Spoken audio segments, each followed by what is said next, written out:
The question of how and why the United Nations is the crux of the great conspiracy to destroy the sovereignty of the United States and the enslavement of the American people within a UN one-world dictatorship is a complete and unknown mystery to the vast majority of the American people. The reason for this unawareness of the frightening danger to our country and to the entire free world is simple. The masterminds behind this great conspiracy have absolute control of all of our mass communications media, especially television, the radio, the press, and Hollywood.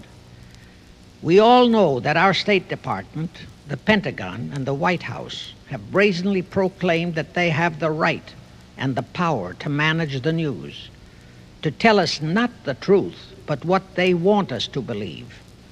They have seized that power on orders from their masters of the great conspiracy. And the objective is to brainwash the people into accepting the phony peace bait to transform the United States into an enslaved unit of the United Nations one world government.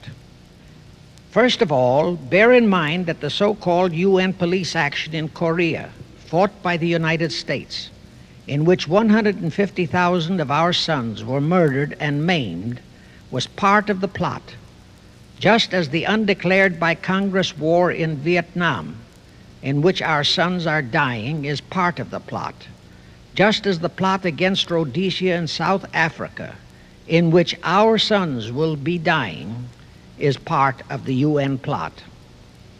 However, the vitally important thing for all Americans, all you mothers of the boys who died in Korea and are now dying in Vietnam, to know is that our so-called leaders in Washington, whom we elected to safeguard our nation and our Constitution, are the betrayers, and that behind them are a comparatively small group of men whose sole objective is to enslave the whole world of humanity in their satanic plot of one world government. Now, in order to give you a very clear picture of this satanic plot, I will go back to its beginning, clear back in the middle of the 18th century, and name the men who put that plot into action, and then bring you down to the present, today's status of that plot. Now, as a matter of further intelligence, a term used by the FBI, let me clarify the meaning of the expression, "He is a liberal." The enemy, meaning the one world conspirators, have seized upon that word liberal as a cover-up for their activities. It sounds so innocent and so humanitarian to be liberal. Well, make sure that the person who calls himself a liberal or is described as a liberal is not in truth a red. Now then, this satanic plot was launched back in the 1760s when it first came into existence under the name of the Illuminati. This Illuminati was organized by one Adam Weishaupt, born a Jew, who was converted to Catholicism and became a Catholic priest, and then, at the behest of the then newly organized House of Rothschild, defected and organized the Illuminati. Naturally, the Rothschilds financed that operation. And every war since then, beginning with the French Revolution, has been promoted by the Illuminati, operating under various names and guises. I say under various names and guises because after the Illuminati was exposed and became too notorious, Weishaupt and his co-conspirators began to operate under various other names. In the United States, immediately after World War I, they set up what they called the Council on Foreign Relations, commonly referred to as the CFR. And this CFR is actually the Illuminati in the United States. And its hierarchy, the masterminds in control of the CFR, to a very great extent, are the descendants of the original Illuminati conspirators. But to conceal that fact, Most of them changed their original family names to American-sounding names. For example, the true name of the Dillons, Clarence and Douglas Dillon, once Secretary of the U.S. Treasury Department, is Lepowski. I'll come back to all this later. There is a similar establishment of the Illuminati in England, operating under the name of the British Institute of International Affairs. There are similar secret Illuminati organizations in France, Germany, and other nations operating under different names. And all these organizations, including the CFR, continuously set up numerous subsidiary or front organizations that are infiltrated into every phase of the various nations' affairs. But at all times, the operations of these organizations were and are masterminded and controlled by the internationalist bankers, who in turn were and are controlled by the Rothschilds. The details of how they accomplished the setting up of the CFR in the United States, as also in the other nations, are far too voluminous to be described in this dissertation. But you can find it complete in News Bulletin number 122, entitled UN is Spawn of the Illuminati, and News Bulletin number 123, entitled CFR Completely Unmasked as Illuminati. Both are published by the Cinema Educational Guild, Post Office Box 46205, Hollywood, California. You can get them for 50 cents per copy by writing to that address. Those news bulletins reveal the names of the original founders of the Illuminati and the Americanized names of their descendants in the present CFR. Now I'll go back to the activities of the original Illuminati conspirators. As revealed in News Bulletin number 122, one branch of the Rothschild family had financed Napoleon. Another branch of the Rothschilds, both branches the real masterminds of the Illuminati, financed Britain, Germany, and the other nations in the Napoleonic Wars. Immediately after the Napoleonic Wars, the Illuminati assumed that all the nations were so destitute and so weary of wars that they'd be glad for any solution. So the Rothschild stooges set up what they called the Congress in Vienna, and at that meeting they tried to create the first League of Nations, their first attempted one world government, on the theory that all the crowned heads of the European governments were so deeply in debt to them that they would willingly or unwillingly serve as their stooges. But the Tsar of Russia caught the stench of the plot and completely torpedoed it. The enraged Nathan Rothschild, then the head of that dynasty, vowed that someday he or his descendants would destroy the Tsar and his entire family. And his descendants did accomplish that very threat in 1917. At this point, bear in mind that the Illuminati was not set up to operate on a short-range basis. Normally, a conspirator of any type enters into a conspiracy with the expectation of achieving his objective during his own lifetime. But that was not the case with the Illuminati. True, they hoped to accomplish their objective during their lifetime. But, paraphrasing The Show Must Go On, the Illuminati operates on the very long-range basis. Whether it will take scores of years or even centuries, they have dedicated their descendants to keep the plot boiling until, they hope, the conspiracy is achieved. Now let's go back to the birth of the Illuminati.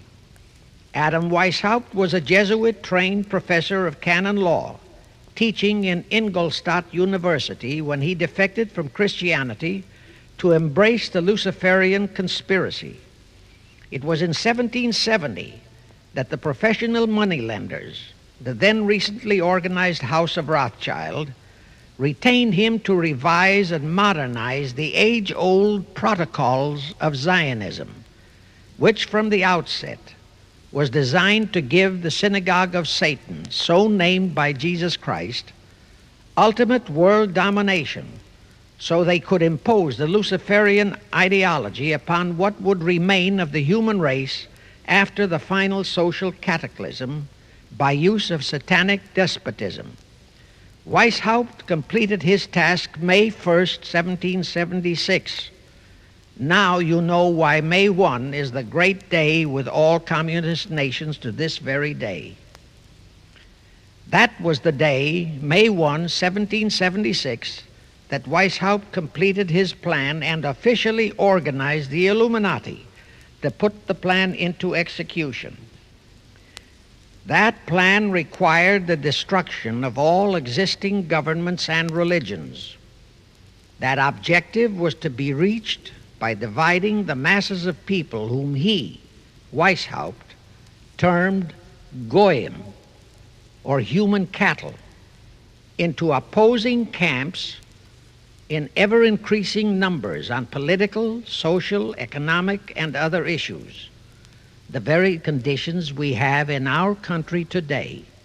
The opposing sides were then to be armed and incidents provided which would cause them to fight and weaken themselves and gradually destroy national governments and religious institutions.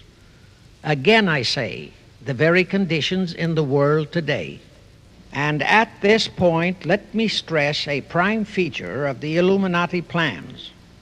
When and if their blueprint for world control, the protocols of the elders of Zion, is discovered and exposed, they would wipe all the Jews off the face of the earth in order to divert suspicions from themselves. If you think this is far-fetched, bear in mind that they permitted Hitler, a liberal socialist himself, who was financed by Krupp, Kennedy, the Warburgs, and the Rothschilds, to incinerate 600,000 Jews. Now, just why did the conspirators choose the word Illuminati for their satanic organization? Weishaupt himself said that the word is derived from Lucifer and means holders of the light, using the lie that his objective was to bring about a one-world government to enable those with mental ability to govern the world and prevent all wars in the future. In short, using the word peace on earth as his bait, exactly as that same bait, peace, was used by the 1945 conspirators to foist the United Nations on us. Weishaupt, financed, I repeat, by the Rothschilds, recruited some 2,000 paid followers. These included the most intelligent men in the fields of arts and letters, education, the sciences, finance, and industry. He then established lodges of the Grand Orient, Masonic lodges, to be their secret headquarters. And I again repeat that in all of this he was acting under orders from the House of Rothschild. The main features of the Weishaupt plan of operation required his Illuminati to do the following things to help them to accomplish their purpose. Number one, use monetary and sex bribery to obtain control of men already in high places in the various levels of all governments and other fields of endeavor. Once influential persons had fallen for the lies, deceits, and temptations of the Illuminati, they were to be held in bondage by application of political and other forms of blackmail, threats of financial ruin, public exposure and physical harm, even death, to themselves and loved members of their families. Do you realize how many present top officials in our federal government in Washington are controlled in just that way by the CFR? Do you realize how many homosexuals in our State Department, the Pentagon, all federal agencies, even in the White House, are controlled that way?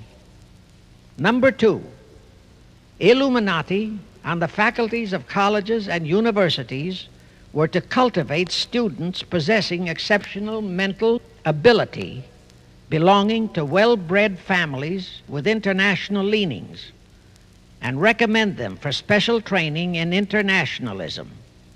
Such training was to be provided by granting scholarships to those selected by the Illuminists. That gives you an idea what a Rhodes Scholarship means. It means indoctrination into accepting the idea that only a one-world government can put an end to recurring wars and strife. That's how the United Nations was sold to the American people. One of the most notable Rhodes Scholars we have in our country is Senator William J. Fulbright, sometimes referred to as Half-Bright. His entire voting record spells Illuminati. All such scholars were to be first persuaded and then convinced that men of special talent and brains have the right to rule those less gifted on the ground that the masses don't know what is best for them physically, mentally, and spiritually. In addition to the Rhodes and similar scholarships, today there are 3 special Illuminati schools located in Gordonstown in Scotland, Salem in Germany, and Anavrita in Greece. These 3 are known ones, but there are others that are kept under cover. Prince Philip, the husband of Britain's Queen Elizabeth, was educated at Gordonstown at the instigation of Lord Louis Mountbatten, his uncle, a Rothschild relative who became Britain's admiral of the fleet after World War II ended. Number 3, all influential people trapped into coming under the control of the Illuminati, plus the students who had been specially educated and trained, were to be used as agents and placed behind the scenes of all governments as experts and specialists, so they would advise the top executives to adopt policies which would, in the long run, serve the secret plans of the Illuminati one-world conspiracy and bring about the destruction of the governments and religions they were elected or appointed to serve. Do you know how many such men operate in our government at this very time? Rusk, McNamara, Hubert Humphrey, Fulbright, Kuchel, and go on and on and on. Number 4, perhaps the most vital directive in Weishaupt's plan was to obtain absolute control of the press, at that time the only mass communications media, to distribute information to the public, so that all news and information could be slanted, so that the masses could be convinced that a one-world government is the only solution to our many and varied problems. Now do you know who owns and controls our mass communications media? I'll tell you, practically all the movie lots in Hollywood is owned by the Lehmans, Kuhn Loeb and Company, Goldman Sachs, and other internationalist bankers. All the national radio and TV channels in the nation are owned and controlled by those same internationalist bankers. The same is true of every chain of metropolitan newspapers and magazines, also of the press wire services, such as Associated Press, United Press International, etc. The supposed heads of all those media are merely the fronts for the internationalist bankers, who in turn compose the hierarchy of the CFR, today's Illuminati in America. Now can you understand why the Pentagon's press agent Sylvester so brazenly proclaimed that the government has the right to lie to the people? What he really meant was that our CFR-controlled government had the power to lie to and be believed by the brainwashed American people. And let's again go back to the first days of the Illuminati. Because Britain and France were the 2 greatest world powers in the late years of the 18th century, Weishaupt ordered the Illuminati to foment the colonial wars, including our Revolutionary War, to weaken the British Empire and organize the French Revolution to destroy the French Empire. He scheduled the French Revolution to start in 1789. However, in 1784, a true act of God placed the Bavarian government in possession of evidence which proved the existence of the Illuminati, and that evidence could have saved France if they, the French government, hadn't refused to believe it. Here is how that act of God happened. It was in 1874 that Weishaupt issued his orders for the French Revolution. A German writer named Zwack put it into book form. It contained the entire Illuminati story and Weishaupt's plans. A copy of this book was sent to the Illuminists in France, headed by Robespierre, whom Weishaupt had delegated to foment the French Revolution. The courier was struck and killed by lightning as he rode through Ralston on his way from Frankfurt to Paris. The police found the subversive documents on his body and turned them over to the proper authorities. After careful study of the plot, the Bavarian government ordered the police to raid Weishaupt's newly organized lodges of the Grand Orient and the homes of his most influential associates. All additional evidence thus discovered convinced the authorities the documents were genuine copies of the conspiracy by which the Illuminati planned to use wars and revolutions to bring about the establishment of a one-world government, the powers of which they, headed by the Rothschilds, intended to usurp as soon as it was established, exactly in line with the United Nations plot of today. In 1785, the Bavarian government outlawed the Illuminati and closed the lodges of the Grand Orient. In 1786, they published all the details of the conspiracy. The English title of that publication is The Original Writings of the Order and Sect of the Illuminati. Copies of the entire conspiracy were sent to all the heads of church and state in Europe. But the power of the Illuminati, which was actually the power of the Rothschilds, was so great that this warning was ignored. Nevertheless, Illuminati became a dirty word, and it went underground. At the same time, Weishaupt ordered Illuminists to infiltrate into the lodges of Blue Masonry and form their own secret societies within all secret societies. Only Masons who proved themselves internationalists and those whose conduct proved they had defected from God were initiated into the Illuminati. Thenceforth, the conspirators donned the cloak of philanthropy and humanitarianism to conceal their revolutionary and subversive activities. In order to infiltrate into Masonic lodges in Britain, Weishaupt invited John Robison over to Europe. Robison was a high-degree Mason in the Scottish Rite. He was a professor of natural philosophy at Edinburgh University and secretary of the Royal Society of Edinburgh. Robison did not fall for the lie that the objective of the Illuminati was to create a benevolent dictatorship, but he kept his reactions to himself so well that he was entrusted with a copy of Weishaupt's revised conspiracy for study and safekeeping. Anyway, because the heads of state and church in France were deluded into ignoring the warnings given them, the revolution broke out in 1789 as scheduled by Weishaupt. In order to alert other governments to their danger, in 1798 Robison published a book entitled Proof of a Conspiracy to Destroy All Governments and Religions. But his warnings were ignored, exactly as our American people have been ignoring all warnings about the United Nations and the Council on Foreign Relations, the CFR.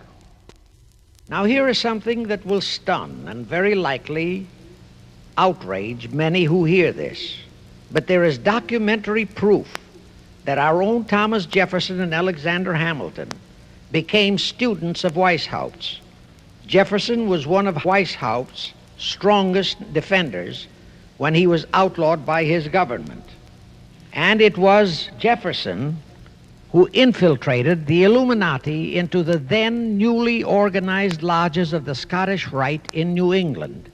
Here is the proof. In 1789, John Robeson warned all Masonic leaders in America that the Illuminati had infiltrated into their lodges. And on July 19, 1789, David Papin, president of Harvard University, issued the same warning to the graduating class and lectured them on the influence Illuminism was acquiring on American politics and religion. And to top it off, John Quincy Adams, who had organized the New England Masonic lodges, issued his warnings. He wrote 3 letters to Colonel William L. Stone, a top Mason, in which he exposed how Jefferson was using Masonic lodges for subversive, Illuministic purposes. Those 3 letters are at this very time in Rittenberg Square Library in Philadelphia. In short, Jefferson, founder of the Democratic Party, was a member of the Illuminati, which at least partly accounts for the condition of the party at this time. And through infiltrations of the Republican Party, we have exactly nothing of loyal Americanism today. That disastrous rebuff at the Congress at Vienna, created by the Tsar of Russia, did not by any means destroy the Illuminati conspiracy. It merely forced them to adopt a new strategy.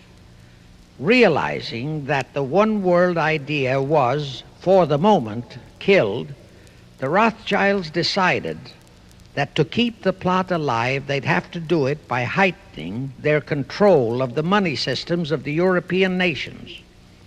Earlier, by a ruse, the outcome of the Battle of Waterloo had been falsified. Rothschild had spread a story that Napoleon had won that battle. That had precipitated a terrific panic on the stock market in England. All stocks had plummeted down to practically zero, and Nathan Rothschild bought all the stocks for virtually a penny on its dollar values. That gave him complete control of the economy of Britain and virtually of all Europe.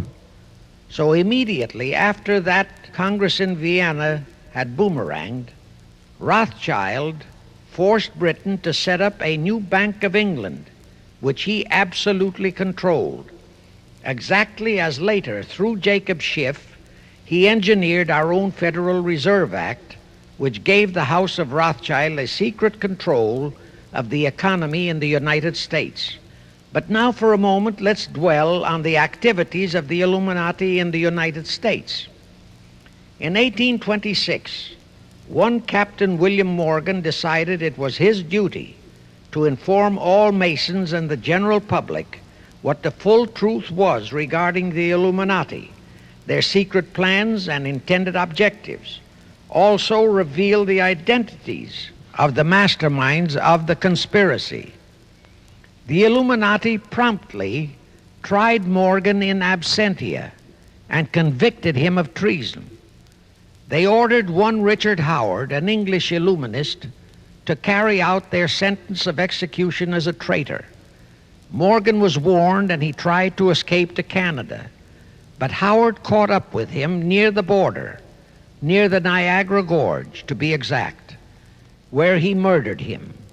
This was verified in a sworn statement made in New York by one Avery Allen to the effect that he heard Howard render his report of the execution to a meeting of Knights Templars in St. John's Hall, New York.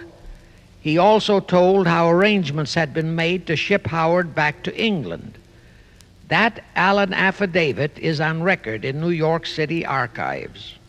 Very few Masons and very few of the general public know that general disapproval over that incident of murder caused approximately half of all the Masons in the northern jurisdiction of the United States to secede.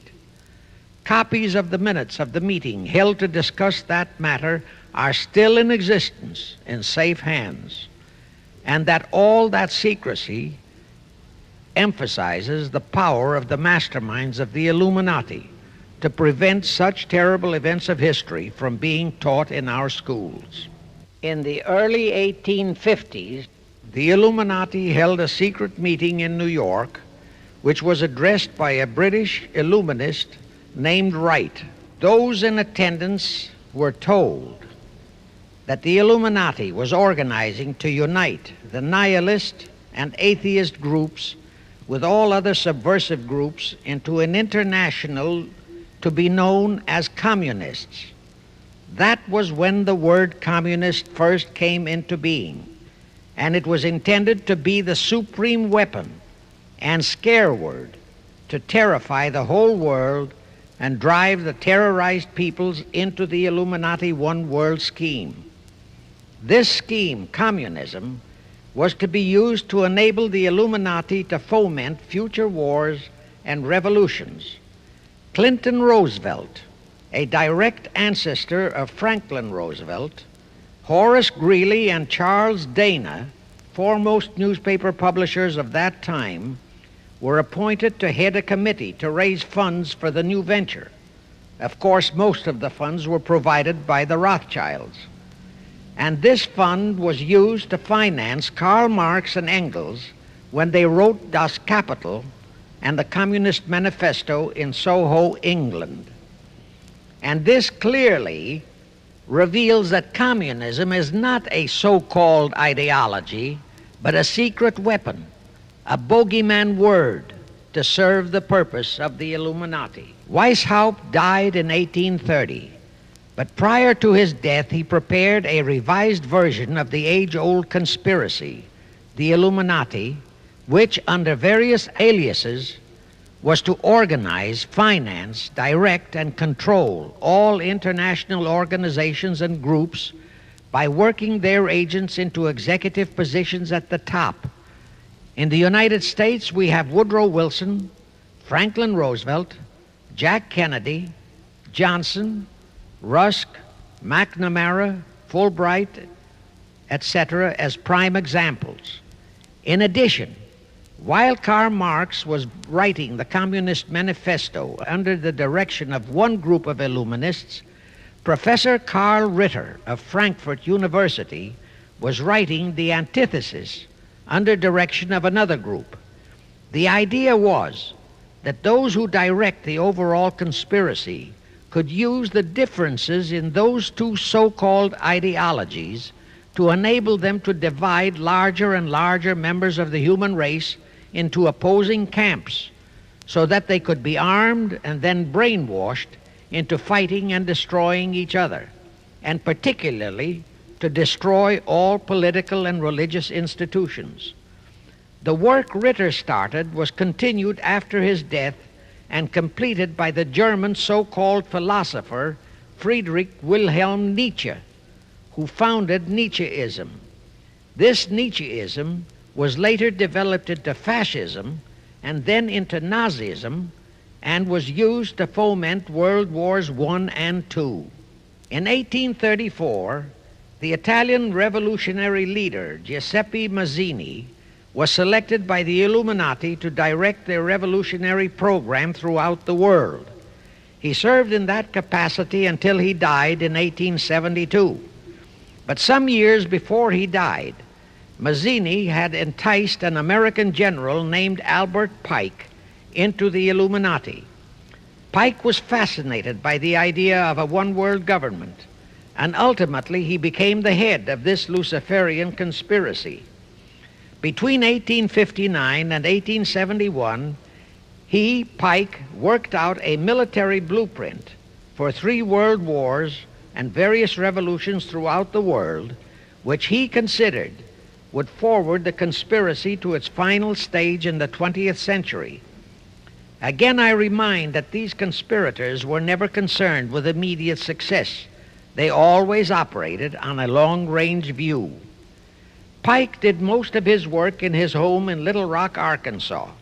But a few years later, when the Illuminati's lodges of the Grand Orient became suspect and repudiated because of Mazzini's revolutionary activities in Europe, Pike organized what he called the New and Reformed Palladian Rite. He set up 3 Supreme Councils, one in Charleston, South Carolina, one in Rome, Italy, and the third in Berlin, Germany. He had Mazzini establish 23 subordinate councils in strategic locations throughout the world. These have been the secret headquarters of the world revolutionary movement ever since. Long before Marconi invented radio, the scientists in the Illuminati had found the means for Pike and the heads of his councils to communicate secretly.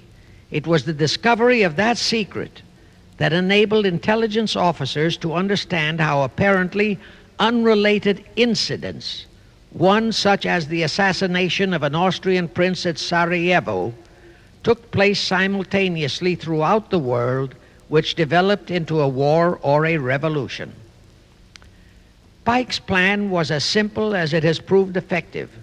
It called for communism, Nazism, political Zionism, and other international movements be organized and used to foment 3 global world wars and at least 2 major revolutions.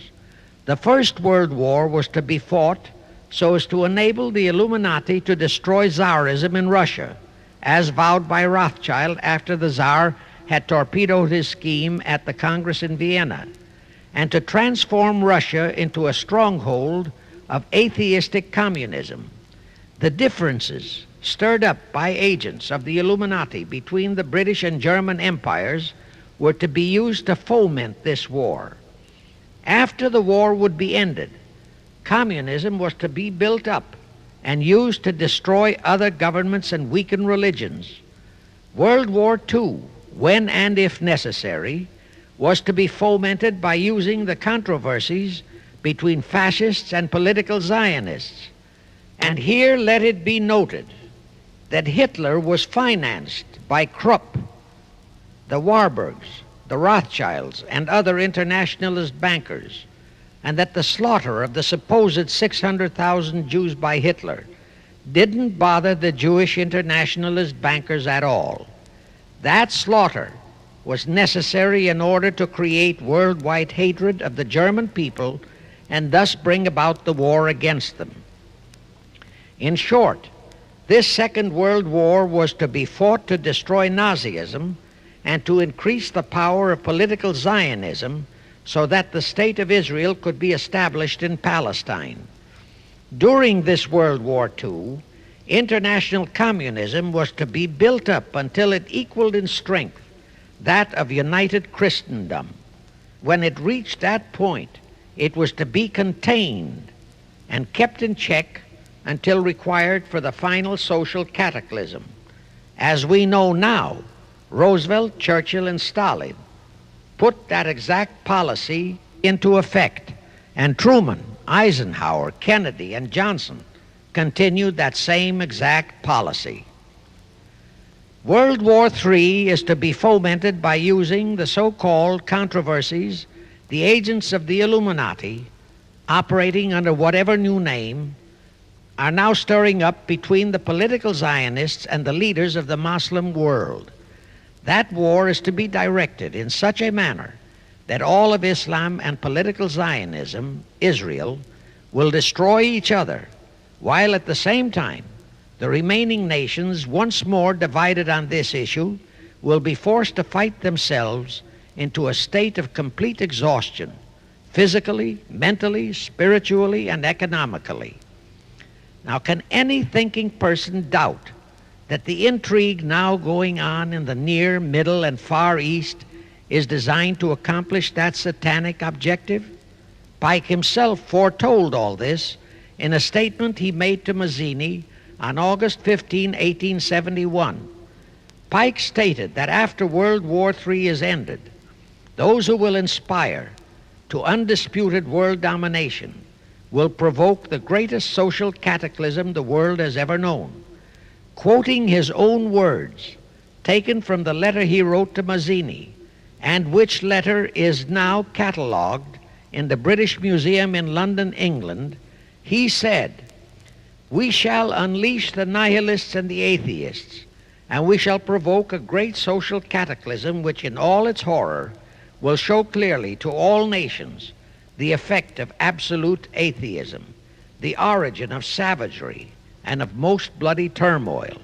Then everywhere the people, forced to defend themselves against the world minority of revolutionaries, will exterminate those destroyers of civilization, and the multitudes disillusioned with Christianity, whose deistic spirits will be from that moment on without direction and leadership, and anxious for an ideal but without knowledge where to send its adoration, will receive the true light through the universal manifestation of the pure doctrine of Lucifer, brought finally out into public view, a manifestation which will result from a general reactionary movement which will follow the destruction of Christianity and atheism, both conquered and exterminated at the same time." When Mazzini died in 1872, Pike made another Italian revolutionary leader named Adrian Lemmy his successor. Lemmy, in turn, was succeeded by Lenin and Trotsky, then by Stalin.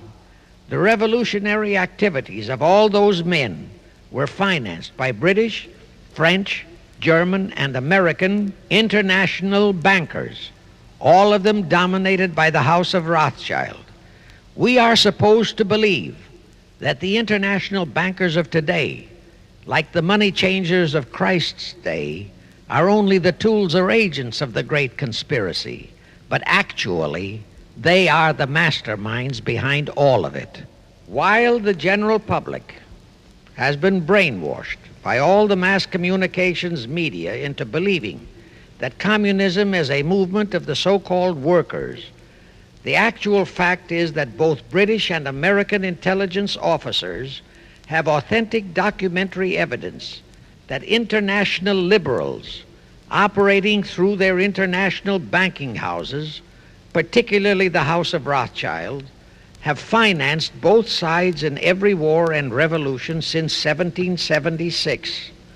Those who today comprise the conspiracy, the CFR in the United States, direct our governments, whom they hold in usury through such methods as the Federal Reserve System in America, to fight wars such as Vietnam, created by the United Nations, so as to further Pike's Illuminati plans to bring the world to that stage of the conspiracy when atheistic communism and the whole of Christianity can be forced into an all-out Third World War within each remaining nation, as well as on an international scale. The headquarters of the great conspiracy in the late 1700s was in Frankfurt, Germany, where the House of Rothschild had been established by Mayer Anschelm, who adopted the Rothschild name and linked together other international financiers who had literally sold their souls to the devil. After the Bavarian government's exposure in 1786, the conspirators moved their headquarters to Switzerland, then to London. Since World War II, after Jacob Schiff, the Rothschilds' boy in America, died, the headquarters of the American branch has been in the Harold Pratt Building, New York, and the Rockefellers, originally protégés of Schiff, have taken over the manipulation of finances in America for the Illuminati. In the final phases of the conspiracy, the one world government will consist of the king dictator, head of the United Nations, the CFR, and a few billionaires, economists, and scientists who have proved their devotion to the great conspiracy. All others are to be integrated into a vast conglomeration of mongrelized humanity, actually slaves. Now let me show you how our federal government and the American people have been sucked into the one world takeover plot of the Illuminati great conspiracy. And always bear in mind that the United Nations was created to become the housing for that one world so-called liberal conspiracy. The real foundations of the plot for the takeover of the United States were laid during the period of our Civil War.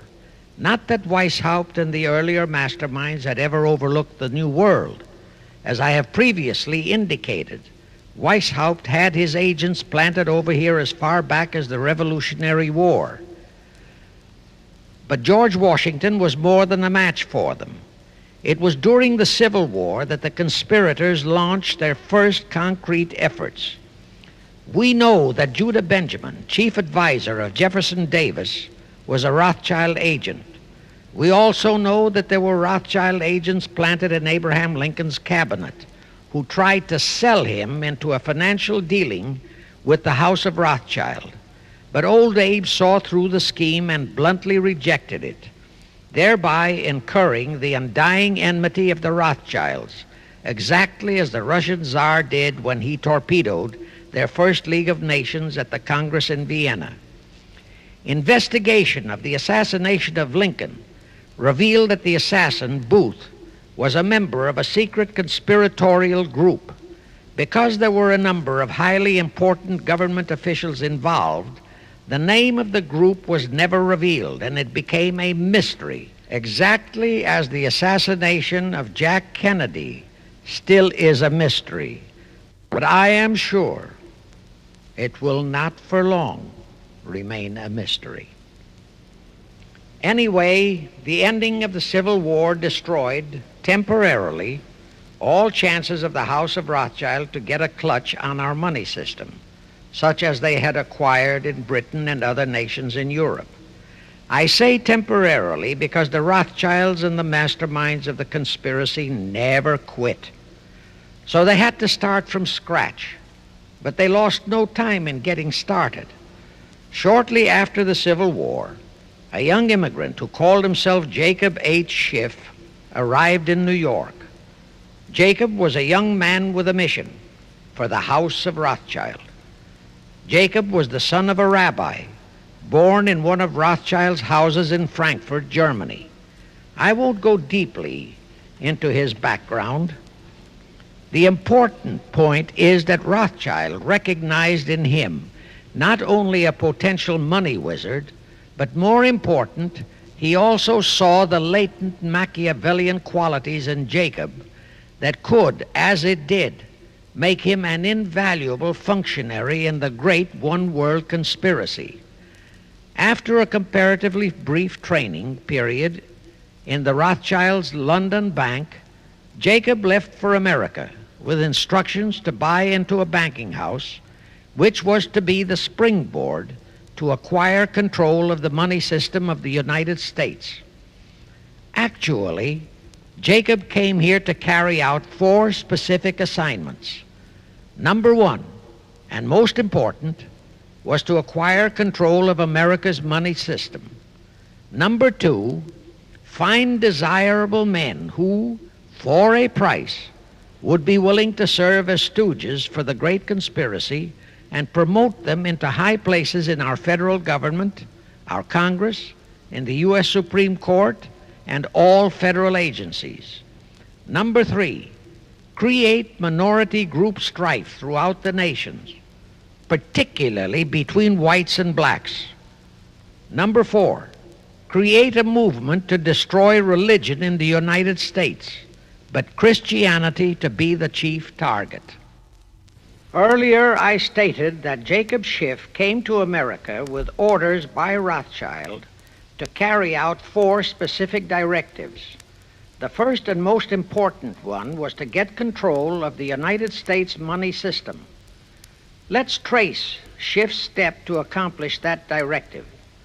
As a first step, he had to buy into a banking house, but it had to be the kind of a house that he could absolutely control and mold for that primary objective of entrapping our U.S. money system. After carefully scouting around, Jacob bought a partnership in a firm that called itself Kuhn and Loeb. Like Schiff, Kuhn and Loeb were immigrants from German Jewish ghettos. They came to the United States in the mid-1840s. Both started their business careers as itinerant pack peddlers. In the early 1850s, they pooled their interests and set up a merchandising store in Lafayette, Indiana, under the firm name of Kuhn and Loeb, servicing the covered wagon settlers on their way west. In the years that followed, they set up similar stores in Cincinnati and St. Louis. Then they added pawnbroking to their merchandising pursuits. From that to money lending was a short and quick step. By the time Schiff arrived on the scene, Kuhn and Loeb was a well-known private banking firm, and this is the firm Jacob bought into. Shortly after he became a partner in Kuhn and Loeb, Schiff married Loeb's daughter, Teresa. Then he bought out Kuhn's interests and moved the firm to New York, and Kuhn and Loeb became Kuhn, Loeb and Company, international bankers, with Jacob Schiff, agent of the Rothschilds, ostensibly the sole owner. And throughout his career, this blend of Judas and Machiavelli, the first hierarch of the Illuminati, great conspiracy in America, posed as a generous philanthropist and a man of great holiness, the cover-up policy set forth by the Illuminati. As I have stated, the first great step of the conspiracy was to be the entrapment of our money system. To achieve that objective, Schiff had to get full cooperation of the then big banker elements in America, and that was easier said than done. Even in those years, Wall Street was the heart of the American money mart, and J.P. Morgan was its dictator.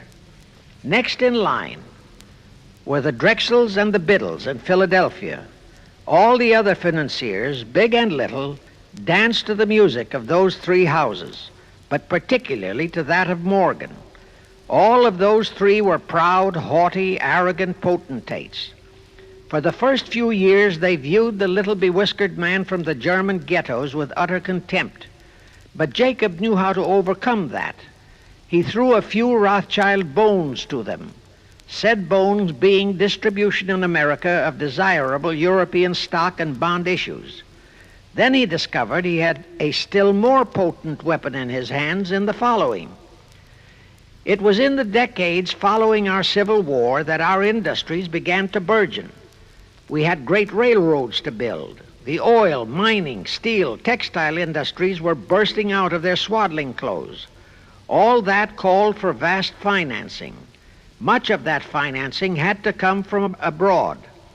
That meant the House of Rothschild, and that was when Schiff came into his own. He played a very crafty game. He became the patron saint of John D. Rockefeller, Edward R. Harriman, and Andrew Carnegie. He financed the Standard Oil Company for Rocky, the railroad empire for Harriman, and the steel empire for Carnegie. But instead of hogging all the other industries for Kuhn, Loeb and Company, he opened the doors of the House of Rothschild to Morgan, Biddle, and Drexel. In turn, Rothschild arranged the setting up of London, Paris, European, and other branches for those three, but always in partnerships with Rothschild subordinates. And Rothschild made it very clear to all those men that Schiff was to be the boss in New York. Thus, at the turn of the century, Schiff had a tight control of the entire banking fraternity on Wall Street, which by then, with Schiff's help, included Lehman Brothers, Goldman Sachs, and other internationalist banks, headed by men chosen by the Rothschilds. In short, that meant control of the nation's money powers, and he was then ready for the giant step, the entrapment of our national money system. Now, under our Constitution, all control of our money system is vested solely in our Congress. Schiff's next important step was to seduce our Congress to betray that constitutional edict by surrendering that control to the hierarchy of the Illuminati's great conspiracy. In order to legalize that surrender and thus make the people powerless to resist it, it would be necessary to have Congress enact special legislation. To accomplish that, Schiff would have to infiltrate stooges into both houses of Congress, stooges powerful enough to railroad Congress into passing such legislation. Equally, or even more important, he would have to plant a stooge in the White House, a president without integrity and without scruples, who would sign that legislation into law. To accomplish that, he had to get control of either the Republican or the Democratic Party. The Democratic Party was the more vulnerable. It was the hungrier of the two parties. Except for Grover Cleveland, the Democrats had been unable to land one of their men in the White House since before the Civil War. There were two reasons for that. Number one, poverty of the party. Number two, there were considerably more Republican-minded voters than Democrats. The poverty matter was not a great problem, but the voter problem was a different story. But as I previously said, Schiff was a smart cookie. Here is the atrocious and murderous method he employed to solve that voter problem. His solution emphasizes how very little the Jewish internationalist bankers care about their own racial brethren, as you shall see. Suddenly, around 1890, there broke out a nationwide series of pogroms in Russia. Many, many thousands of innocent Jews, men, women, and children, were slaughtered by the Cossacks and other peasants. Similar pogroms with similar slaughter of innocent Jews broke out in Poland, Romania, and Bulgaria. All those pogroms were fomented by Rothschild agents. As a result, Jewish terrified refugees from all those nations swarmed into the United States, and that continued throughout the next 2 or 3 decades because the pogroms were continuous through all those years. All those refugees were aided by self-styled humanitarian committees set up by Schiff, the Rothschilds, and all the Rothschild affiliates. In the main, the refugees streamed into New York, but the Schiff-Rothschild humanitarian committees found ways to shuffle many of them into other large cities, such as Chicago, Boston, Philadelphia, Detroit, Los Angeles, etc. All of them were quickly transformed into naturalized citizens and educated to register as Democrats. Thus, all of that so-called minority group became solid Democratic voter blocs in their communities, all controlled and maneuvered by their so-called benefactors. And shortly after the turn of the century, they became vital factors in the political life of our nation. That was one of the methods Schiff employed to plant men like Nelson Aldrich in our Senate and Woodrow Wilson in the White House. At this point, let me remind you of another of the important jobs that was assigned to Schiff when he was dispatched to America. I refer to the job of destroying the unity of the American people by creating minority group and racial strife. By the pogrom-driven Jewish refugees into America, Schiff was creating one ready-made minority group for that purpose. But the Jewish people as a whole, made fearful by the pogroms, could not be depended upon to create the violence necessary to destroy the unity of the American people. But right within America, there was an already made-to-order, although as yet a sleeping minority group, the Negroes, who could be sparked into so-called demonstrations, rioting, looting, murder, and every other type of lawlessness. All that was necessary was to incite and arouse them. Together, those two minority groups, properly maneuvered, could be used to create exactly the kind of strife in America the Illuminati would need to accomplish their objective. Thus, at the same time that Schiff and his co-conspirators were laying their plans for the entrapment of our money system, they were also perfecting plans to hit the unsuspecting American people with an explosive and terrifying racial upheaval that would tear the people into hate fractions and create chaos throughout the nation, especially on all college and university campuses. all protected by Earl Warren decisions and our so-called leaders in Washington. Of course, perfecting those plans required time and infinitely patient organizing. Now, to remove all doubts, I'll take a few moments to give you documentary proof of this racial strife plot. First of all, they had to create leaderships and organizations to draw in millions of dupes, both Jewish and Negroes, who would do the demonstrating and commit the rioting, looting, and lawlessness. So in 1909, Schiff, the Laymans, and other conspirators organized and set up the National Association for the Advancement of the Colored People, known as the NAACP. The presidents, directors, and legal counsels of the NAACP were always white men, Jews appointed by Schiff. And this is the case to this very day.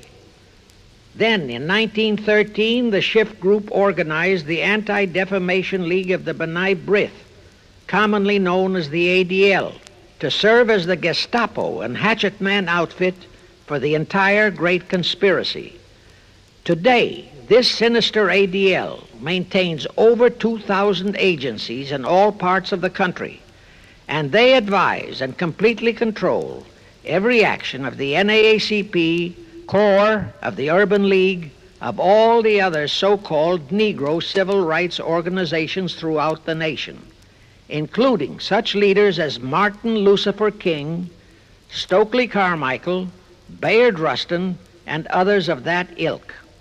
In addition, the ADL acquired absolute control of the advertising budgets of many department stores, hotel chains, and TV and radio industrialist sponsors, also advertising agencies, in order to control practically all the mass communications media and force every loyal newspaper to slant and falsify the news, and to further incite and at the same time create sympathy for the lawlessness and violence of the Negro mobs.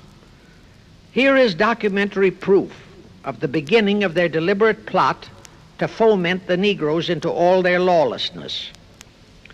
Around 1910, one Israel Zangwill wrote a play entitled The Melting Pot.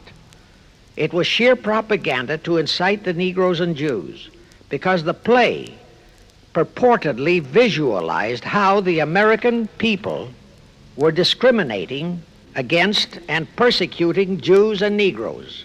At that time, nobody seemed to realize that it was a propaganda play. It was that cleverly written.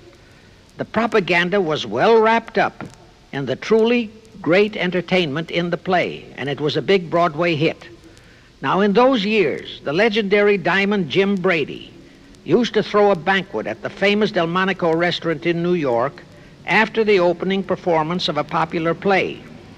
He threw such a party for the cast of The Melting Pot, its author, producer, and chosen Broadway celebrities.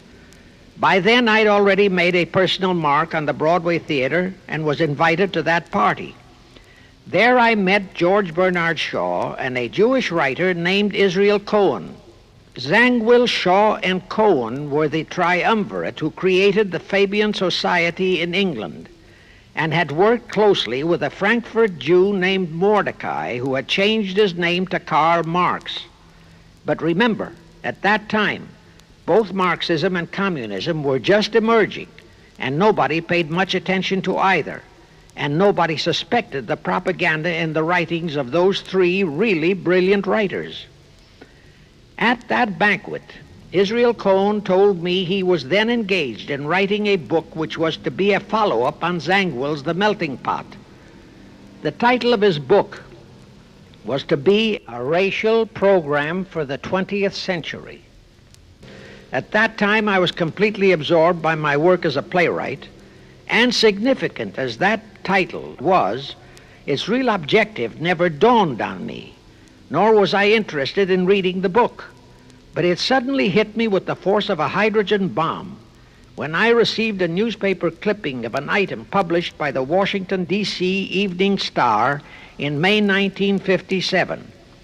That item was a verbatim reprint of the following excerpt in Israel Cohen's book, A Racial Program for the 20th Century, and it reads, as I quote, "We must realize that our party's most powerful weapon is racial tension.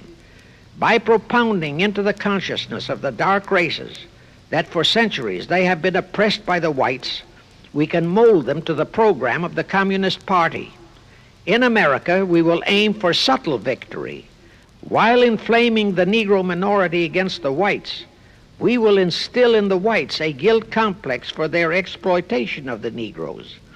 We will aid the Negroes to rise to prominence in every walk of life, in the professions and in the world of sports and entertainment. With this prestige, the Negro will be able to intermarry with the whites and begin a process which will deliver America to our cause."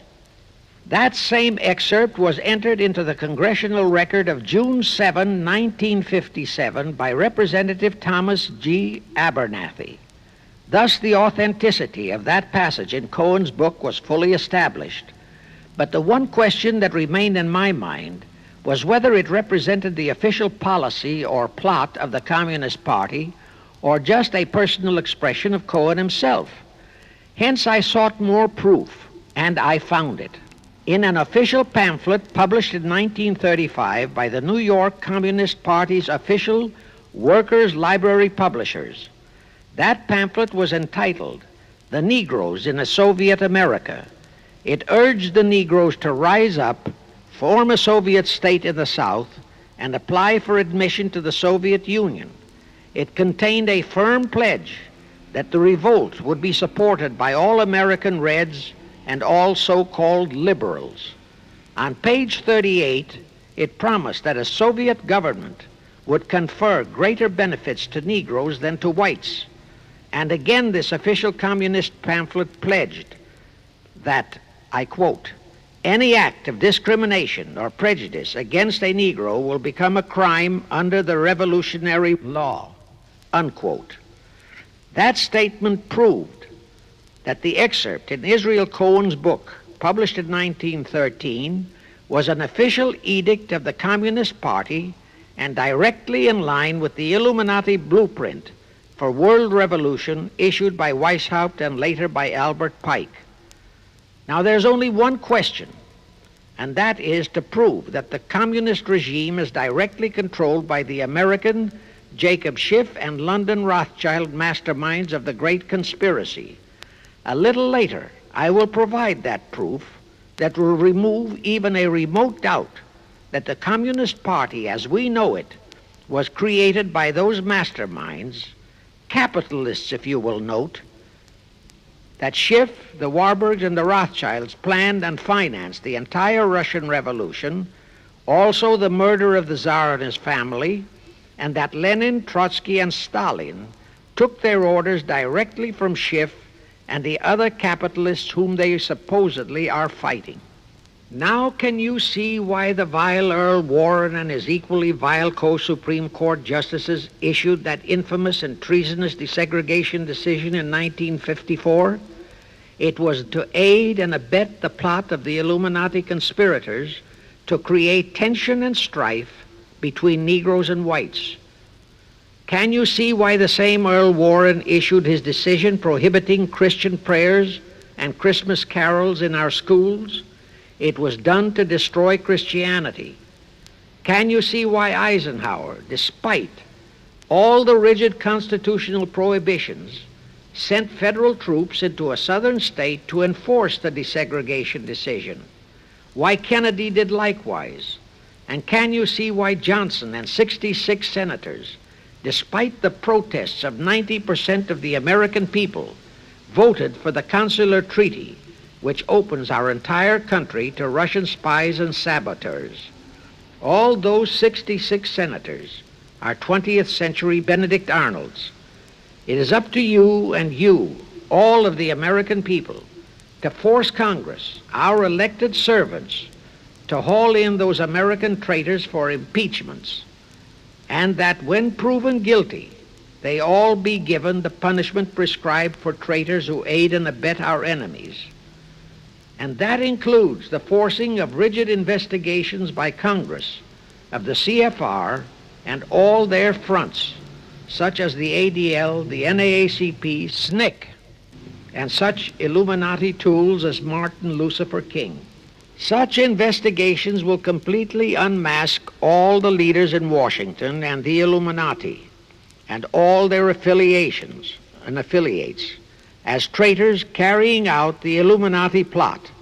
It will completely unmask the United Nations as the intended crux of the entire plot and force Congress to take the U.S. out of the UN and hurl the UN out of the U.S. In fact, it will destroy the UN and the entire plot. Before I close this phase, I wish to reiterate and stress one vital point, which I urge you to never forget if you wish to save our country for your children and their children. Here is the point. Every unconstitutional and unlawful act committed by Woodrow Wilson, by Franklin Roosevelt, by Truman, Eisenhower, and Kennedy, and are now being committed by Johnson, is exactly in line with the Illuminati conspirators' centuries-old plot outlined by Weishaupt and Albert Pike. Every vicious decision issued by the traitorous Earl Warren and his equally traitorous Supreme Court justices was directly in line with what the Illuminati blueprint required. That all the treason committed by our State Department under Rusk and earlier by John Foster Dulles and Marshall, also all the treason committed by McNamara and his predecessors, is directly in line with that same Illuminati blueprint for the takeover of the world. Also the amazing treason by various members of our Congress, especially by the 66 senators who signed for the Consular Treaty, has been committed on orders from the Illuminati. Now I will go back to Jacob Schiff's entrapment of our money system and the treasonous actions that followed. It will also reveal the Schiff-Rothschild control of not only Karl Marx, but of Lenin, Trotsky, and Stalin, who created the revolution in Russia and set up the Communist Party. It was in 1908 that Schiff decided the time had come for his seizure of our money system. His chief lieutenants in that seizure were Colonel Edward Mandell House, whose entire career was that of chief executive and courier for Schiff, as I shall show, Bernard Baruch, and Herbert Lehman. In the fall of that year, they assembled in secret conclave at the Jekyll Island Hunt Club, owned by J.P. Morgan at Jekyll Island, Georgia. Among those present were J.P. Morgan, John D. Rockefeller, Colonel House, Senator Nelson Aldrich, Schiff, Stillman and Vanderlip of the New York National City Bank, W.N.J. Seligman, Eugene Meyer, Bernard Baruch, Herbert Lehman, Paul Warburg, in short, all of the international bankers in America, all of them members of the hierarchy of the Illuminati's great conspiracy. A week later, they emerged with what they called the Federal Reserve System. Senator Aldrich was the stooge who was to railroad it through Congress. But they held that railroading in abeyance for one chief reason. They would first have to plant their man, an obedient stooge, in the White House to sign the Federal Reserve Act into law. They knew that even if the Senate would pass that act unanimously, the then newly elected President Taft would promptly veto it. So they waited. In 1912, their man, Woodrow Wilson, was elected to the presidency. Immediately after Wilson was inaugurated, Senator Aldrich railroaded the Federal Reserve Act through both houses of Congress, and Wilson promptly signed it, and the Federal Reserve Act became law. That heinous act of treason was committed in December 23, 1913, 2 days before Christmas, when all the members of Congress, except for several carefully picked representatives and 3 equally carefully picked senators, were away from Washington. How heinously treasonous was that act? I'll tell you. Our founding fathers knew full well the power of money. They knew that whoever had that power held the destiny of our nation in his hands. Therefore, they carefully guarded this power when they set forth in the Constitution that Congress, the elected representatives of the people, alone would have that power.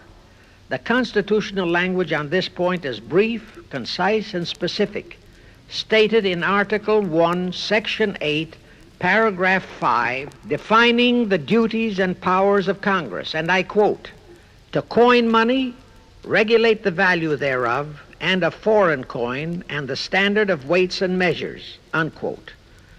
But on that tragic, unforgettable day of infamy, December 23, 1913, the men we sent to Washington to safeguard our interests, the representatives and senators and Woodrow Wilson, delivered the destiny of our nation into the hands of two aliens from Eastern Europe, Jacob Schiff and Paul Warburg. Warburg was a very recent immigrant who came here on orders from Rothschild for the express purpose of blueprinting that foul Federal Reserve Act. Now, the vast majority of the American people think that the Federal Reserve System is a United States government-owned agency. That is positively false. All of the stock of the Federal Reserve banks is owned by the member banks, and the heads of the member banks are all members of the hierarchy of the great Illuminati conspiracy known today as the CFR. The details of that act of treason in which many traitorous so-called Americans participated are far too long for this recording, but all those details are available in a book entitled The Federal Reserve Conspiracy, written by Eustace Mullins. In that book, Mullins tells the entire horrifying story and backs it up with unquestionable documentations. Aside from it being a truly fascinating and shocking story of that great betrayal, every American should read it as a matter of vital intelligence for the time when the whole American people will finally come awake and smash the entire conspiracy. And with God's help, that awakening will surely come. You can get a copy of that book from the publishers, the Christian Educational Association, 530 Chestnut Street, Union, New Jersey. Now, if you think that those aliens and their by accident of birth American co-conspirators would be content with just the control of our money system, you're in for another very sad shock. The Federal Reserve System gave the conspirators complete control of our money system, but it in no way touched the earnings of the people, because the Constitution positively forbids what is now known as the 20% withholding tax. But the Illuminati blueprint for one-world enslavement called for the confiscation of all private property and control of individual earning powers. This, and Karl Marx stressed that feature in his blueprint, had to be accomplished by a progressive graduated income tax. As I stated, such a tax could not lawfully be imposed upon the American people.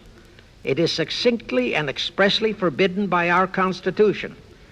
Thus, only an amendment to the Constitution could give the federal government such confiscatory powers. Well, that too was not an insurmountable problem for our Machiavellian plotters. The same elected leaders in both houses of Congress and the same Mr. Woodrow Wilson, who signed the infamous Federal Reserve Act into law, amended the Constitution to make the federal income tax, known as the 16th Amendment, a law of the land. Both are illegal under our Constitution. In short, the same traitors signed both betrayals, the Federal Reserve Act and the 16th Amendment, into law. However, it seems that nobody ever realized that the 16th Amendment was set up to rob, and I do mean rob, the people of their earnings via the income tax provision. The plotters didn't fully use that provision until World War II, when that great humanitarian, Franklin Roosevelt, applied a 20% withholding tax on all small wage earners and up to 90% on higher incomes. Oh, of course, he faithfully promised that it would be only for the duration of the war. But what was a promise to such a charlatan who in 1940, when he was running for his third term, kept proclaiming, I say again and again and again that I will never send American boys to fight on foreign soil. Remember? He was proclaiming that even as he was already preparing to plunge us into World War II by enticing the Japanese into that sneak attack on Pearl Harbor to furnish him with his excuse. And before I forget, let me remind you that another charlatan named Woodrow Wilson used exactly that same campaign slogan in 1916. His slogan was, "Re-elect the man who will keep your sons out of the war." Exactly the same formula, exactly the same promises. But wait, as Al Jolson used to say, you ain't heard nothing yet. That 16th Amendment income tax trap was intended to confiscate, rob, the earnings only of the common herd, you and me. It was not intended to even touch the huge incomes of the Illuminati gang, the Rockefellers, the Carnegies, the Lehmans, and all the other conspirators. So together with that 16th Amendment, they created what they called the tax-free foundations. That would enable the conspirators to transform their huge wealth into such so-called foundations and avoid payment of virtually all income taxes. The excuse for it was that the earnings of those tax-free foundations would be devoted to humanitarian philanthropy. So we now have the several Rockefeller foundations, the Carnegie Endowment Fund, the Ford Foundation, the Mellon Foundation, and hundreds of similar tax-free foundations. And what kind of philanthropy do these foundations support?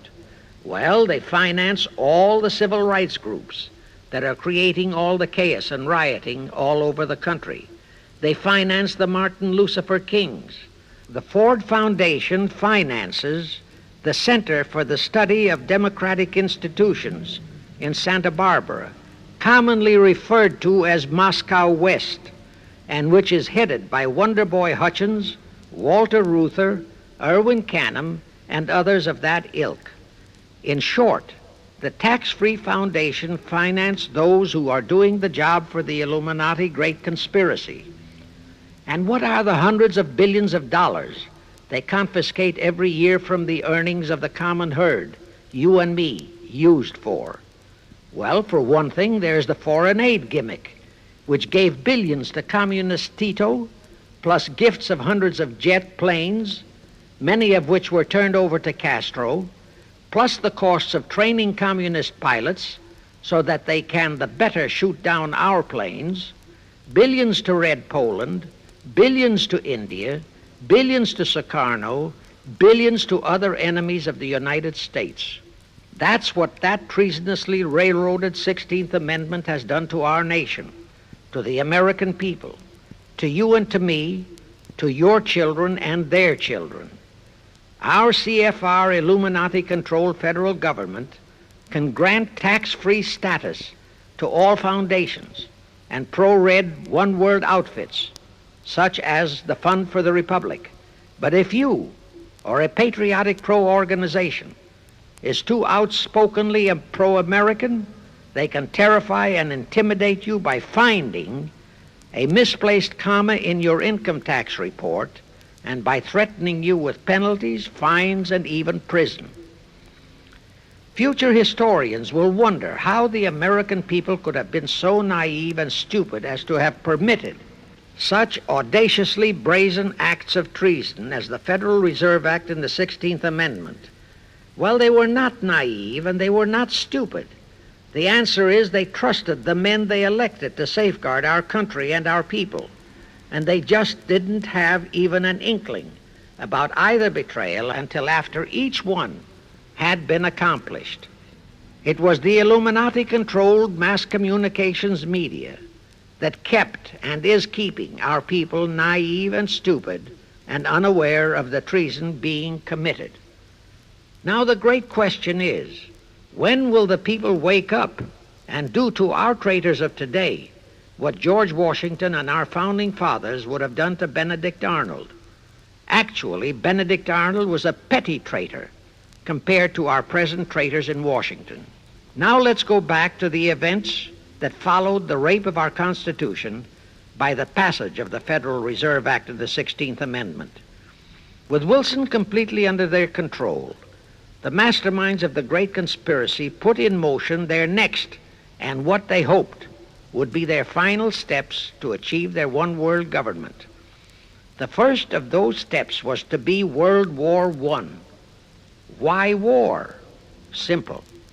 The only excuse for a one-world government is that it will supposedly ensure peace. The only thing that can make people cry for peace is war. War brings chaos, destruction, exhaustion, to winner as well as to loser. It brings economic ruin to both. Most important, it destroys the flower of the young manhood of both. To the saddened and heartbroken oldsters, the mothers and fathers, who are left with nothing but memories of their beloved sons, peace becomes worth any price. And that is the emotion upon which the conspirators depend for the success of their satanic plot. Throughout the 19th century, from 1814 to 1914, the world as a whole was at peace. Such wars as the Franco-Prussian, our own Civil War, the Russo-Japanese War, were what might be termed local disturbances that did not affect the rest of the world. All the great nations were prosperous, the peoples staunchly nationalistic and fiercely proud of their sovereignties. It was utterly unthinkable that the French and the German peoples would be willing to live under a one-world government, or the Turks and the Russians, or the Chinese and the Japanese. Even more unthinkable that a Kaiser Wilhelm, or a Franz Joseph, or a Tsar Nicholas, or any monarch would willingly and meekly surrender his throne to a one-world government. But bear in mind that the peoples in all nations are the real power, and only one thing, war, could make the peoples yearn and clamor for a peace-ensuring one-world government. But it would have to be a frightful and horribly devastating war. It could not be just a local disturbing war between just two nations. It would have to be a world war.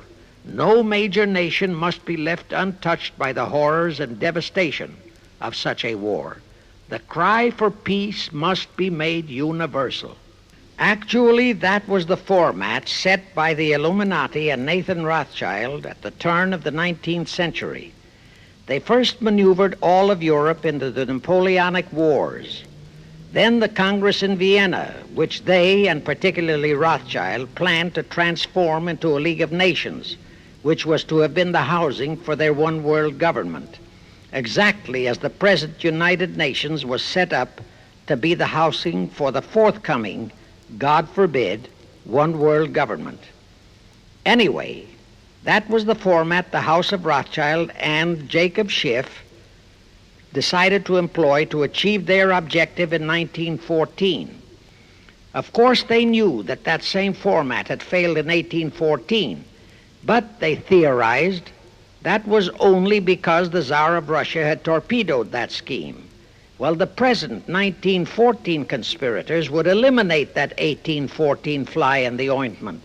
They'd make sure that after the New World War, they were conspiring, there'd be no Tsar of Russia around to throw monkey wrenches into the machinery. I won't go into how they accomplished this first step to launch a world war. History records that World War I was precipitated by a trivial incident, the kind of incident both Weishaupt and Albert Pike had incorporated in their blueprints. That incident was the assassination of an Austrian archduke, arranged by the Illuminati masterminds. The war followed. It involved Germany, Austria-Hungary, and their allies, so-called the Axis powers, against France, Britain, and Russia, called the Allies. Only the United States was not involved during the first 2 years. By 1917, the conspirators had achieved their primary objective. All of Europe was in a state of destitution. All the peoples were war-weary and crying for peace.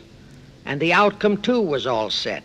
It was to come as soon as the United States would be hurled in on the side of the Allies. And that was all set to happen immediately after Wilson's re-election. After that, there could be only one outcome: complete victory for the Allies.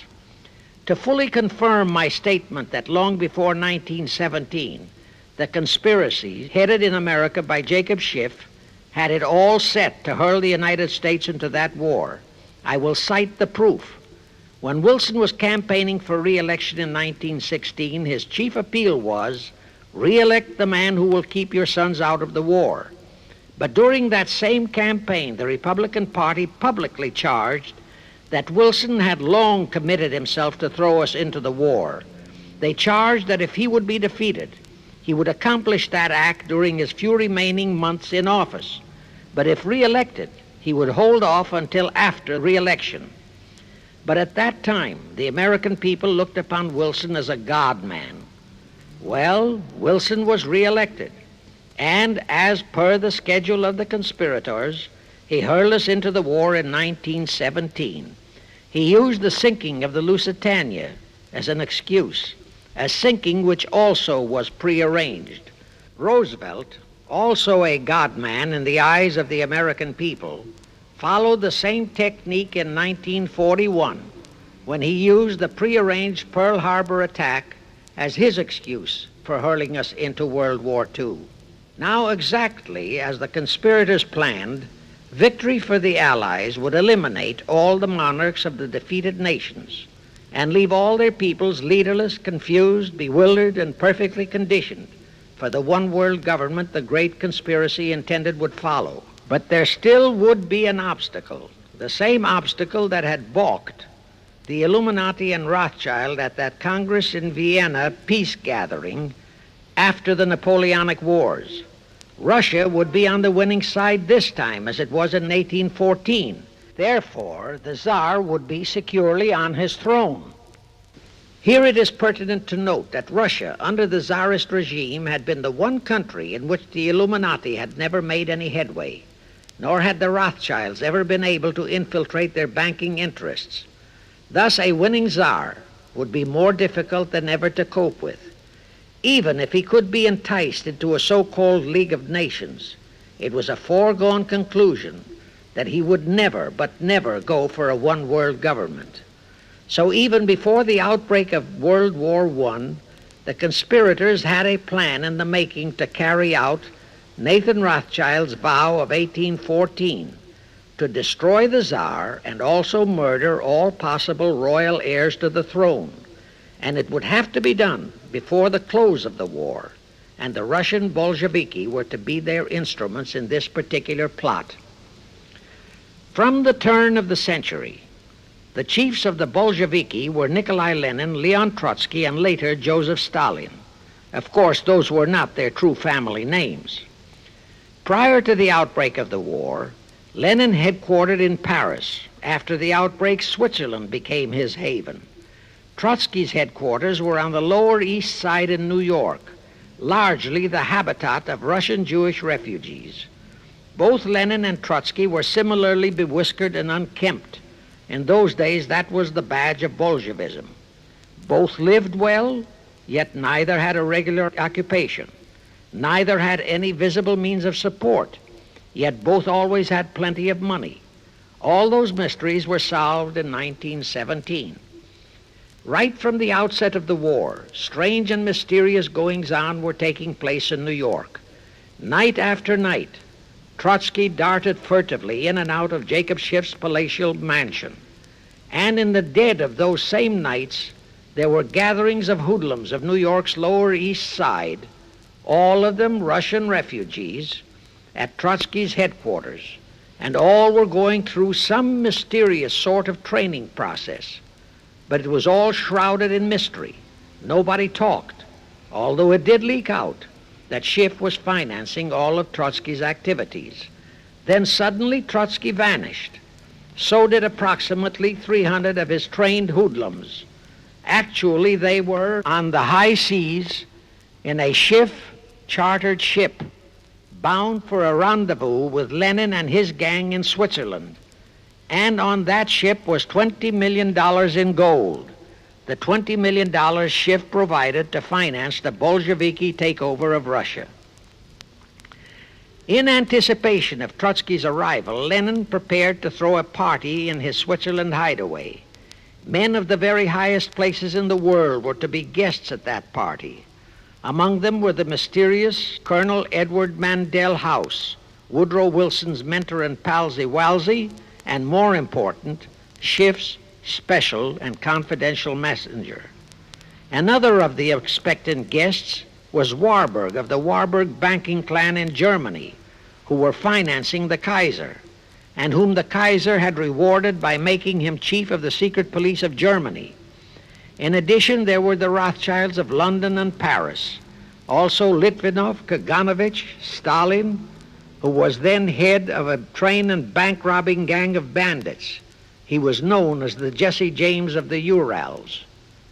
And here I must remind that England and France were then long in war with Germany, and that on February 3, 1917, Wilson had broken off all diplomatic relations with Germany. Therefore, Warburg, Colonel House, the Rothschild, and all those others were enemies. But of course, Switzerland was neutral ground where enemies could meet and be friends, especially if they had some scheme in common. That Lenin party was very nearly wrecked by an unforeseen incident. The Schiff chartered ship on its way to Switzerland was intercepted and taken into custody by a British warship. But Schiff quickly rushed orders to Wilson to order the British to release the ship intact with the Trotsky hoodlums and the gold. Wilson obeyed. He warned the British that if they refused to release the ship, the United States would not enter the war in April as he had faithfully promised a year earlier. The British heeded the warning, Trotsky arrived in Switzerland, and the Lenin party went off as scheduled. But they still faced what ordinarily would have been the insurmountable obstacle of getting the Lenin-Trotsky band of terrorists across the border into Russia. Well, that's where Brother Warburg, chief of the German secret police, came in. He loaded all those thugs into sealed freight cars and made all the necessary arrangement for their secret entry into Russia. The rest is history. The revolution in Russia took place, and all members of the royal Romanov family were murdered. Now, my chief objective is to establish beyond even a remote doubt that communism, so-called, is an integral part of the Illuminati's great conspiracy for the enslavement of the entire world, that communism, so-called, is merely their weapon and bogeyman word to terrify the peoples of the whole world, and that the conquest of Russia and the creation of communism was in great part organized by Schiff and the other international bankers right in our own city of New York. A fantastic story? Yes. Some might even refuse to believe it. Well, for the benefit of any doubting Thomas, I will prove it by reminding that just a few years ago, Charlie Knickerbocker, a Hearst newspaper columnist, published an interview with John Schiff, grandson of Jacob, in which young Schiff confirmed the entire story and named the figure old Jacob contributed, $20 million. If anybody still has even a remote doubt that the entire menace of communism was created by the masterminds of the great conspiracy right in our own city of New York, I will cite the following historical fact. All records show that when Lenin and Trotsky engineered the capture of Russia, they operated as heads of the Bolsheviki party. Now, Bolshevism is a purely Russian word. The masterminds realized that Bolshevism could never be sold as an ideology to any but the Russian people. So in April 1918, Jacob Schiff dispatched Colonel House to Moscow with orders to Lenin, Trotsky, and Stalin to change the name of their regime to the Communist Party and to adopt the Karl Marx Manifesto as the constitution of the Communist Party. Lenin, Trotsky, and Stalin obeyed. And that year of 1918 was when the Communist Party and the menace of communism came into being. All this is confirmed in Webster's Collegiate Dictionary, 5th edition. In short, communism was created by the capitalists. Thus, until November 11, 1918, the entire fiendish plan of the conspirators worked perfectly. All the great nations, including the United States, were war-weary, devastated, mourning their dead. Peace was the great universal desire. Thus, when it was proposed by Wilson to set up a League of Nations to ensure peace, all the great nations, with no Russian Tsar to stand in their way, jumped on that bandwagon without even stopping to read the fine print in that insurance policy. That is, all but one, the United States, the very one that Schiff and his co-conspirators least expected would balk. And that was their one fatal mistake in that early plot. You see, when Schiff planted Woodrow Wilson in the White House, the conspirators assumed that they had the United States in the proverbial bag. Wilson had been perfectly built up as a great humanitarian. He supposedly became established as a God-man with the American people. There was every reason for the conspirators to have believed that he would easily hornswoggle Congress into buying the League of Nations sight unseen, exactly as the Congress of 1945 bought the United Nations sight unseen. But there was one man in the Senate in 1918 who saw through that scheme just as the Russian Tsar did in 1814. He was a man of great political stature, almost as great as that of Teddy Roosevelt, and fully as astute. He was highly respected and trusted by all members of both houses of Congress and by the American people. The name of that great and patriotic American was Henry Cabot Lodge, not the phony of today who called himself Henry Cabot Lodge Jr. until he was exposed. Lodge completely unmasked Wilson and kept the United States out of the League of Nations. Here it becomes of great interest to know the real reason for the Wilson League of Nations flop. As I previously stated, Schiff was sent to the United States to carry out 4 specific assignments. Number 1 and most important was to acquire complete control of the U.S. money system. Number 2, as outlined in the original Weishaupt Illuminati blueprint, he was to find the right kind of men to serve as stooges for the great conspiracy and promote them into the highest offices in our federal government, our Congress, our U.S. Supreme Court, and all federal agencies, such as the State Department, the Pentagon, the Treasury Department, etc. Number 3, destroy the unity of the American people by creating minority group strife throughout the nation, especially between the whites and blacks as outlined in Israel Cohen's book. Number 4, create a movement to destroy religion in the United States, with Christianity to be the chief target or victim.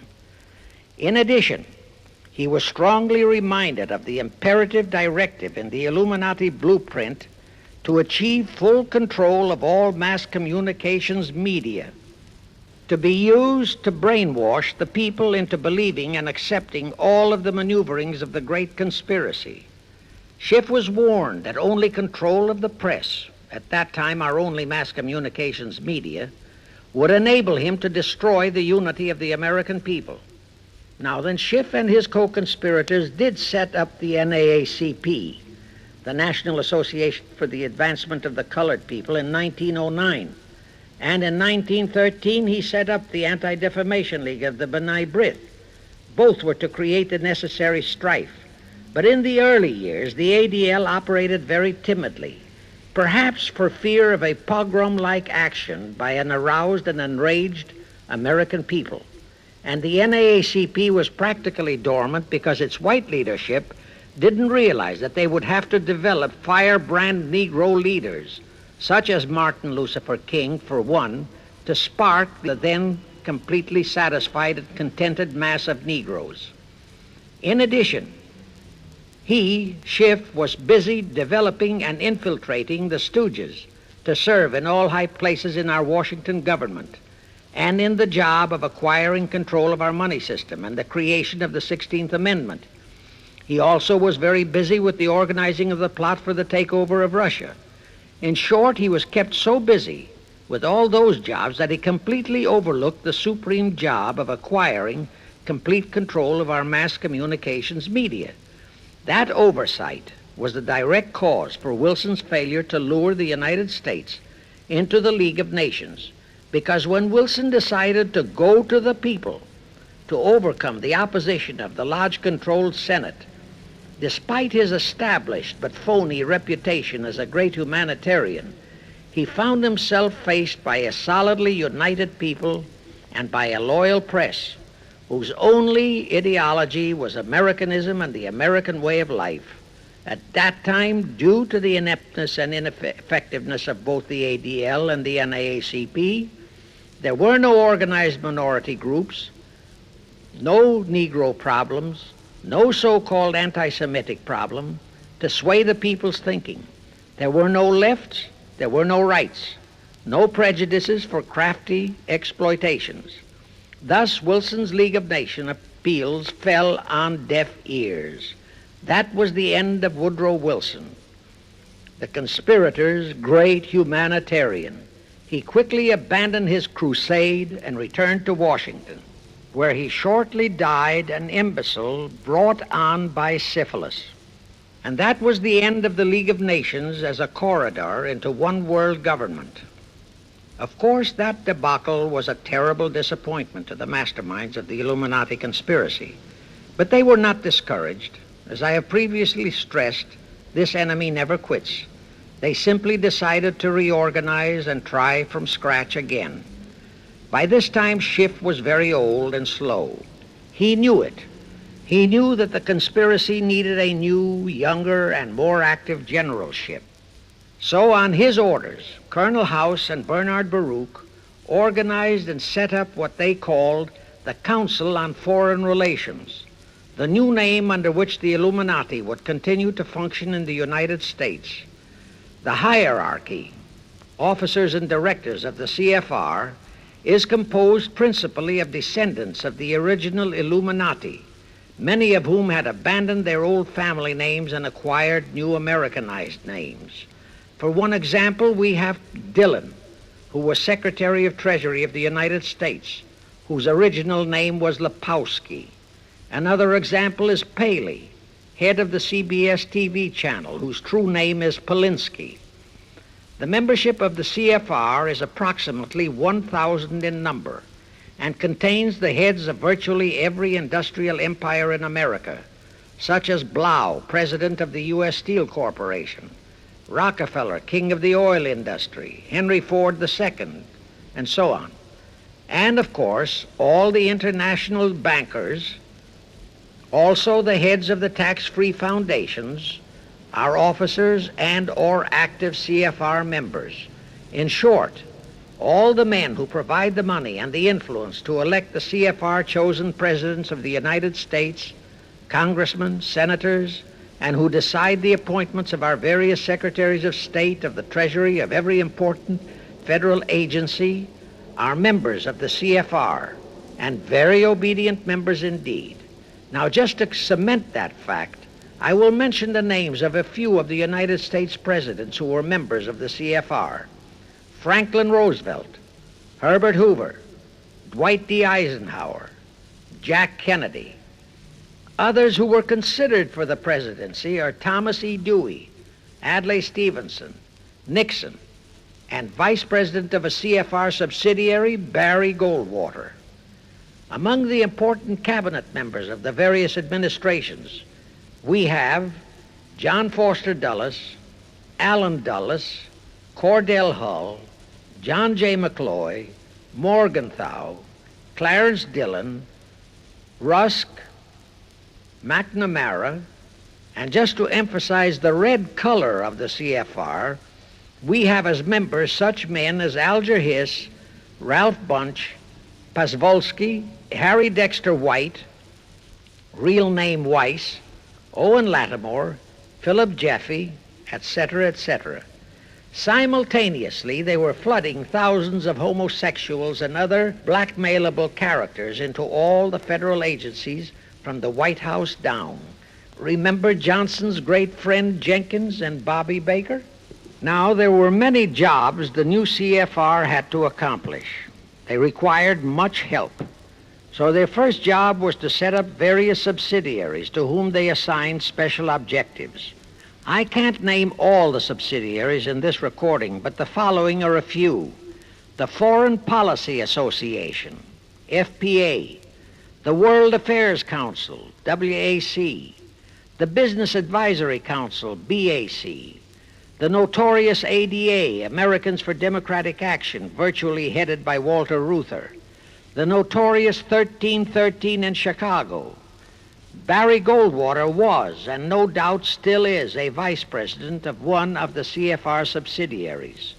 In addition, the CFR set up special committees in every state in the Union, to whom they assigned the various local state operations. Simultaneously, the Rothschilds set up similar CFR-like control groups in England, France, Germany, and other nations to control world conditions and cooperate with CFR to bring about another world war. But the CFR's first and foremost job was to get complete control of our mass communications media. The control of the press was assigned to Rockefeller. Thus, Henry Luce, who recently died, was financed to set up a number of national magazines, among them Life, Time, Fortune, and others, which publish USSR in America. The Rockefellers also directly or indirectly financed the Cowles Brothers Look magazine and a chain of newspapers. They also financed a man named Sam Newhouse to buy up and build a chain of newspapers all over the country. And the late Eugene Meyer, one of the founders of CFR, bought the Washington Post, Newsweek, the weekly magazine, and other publications. At the same time, CFR began to develop and nurture a new breed of scurrilous columnists and editorial writers, such as Walter Lippmann, Drew Pearson, the Alsops, Herbert Matthews, Irwin Canham, and others of that ilk, who called themselves liberals, who proclaimed that Americanism is isolationism, that isolationism is warmongerism, that anti-communism is anti-Semitism and racism.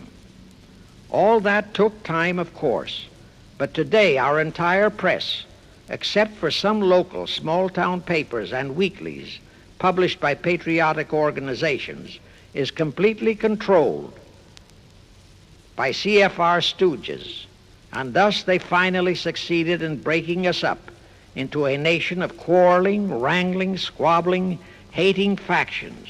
Now, if you still wonder about the slanted news and outright lies you read in your paper, you have the answer.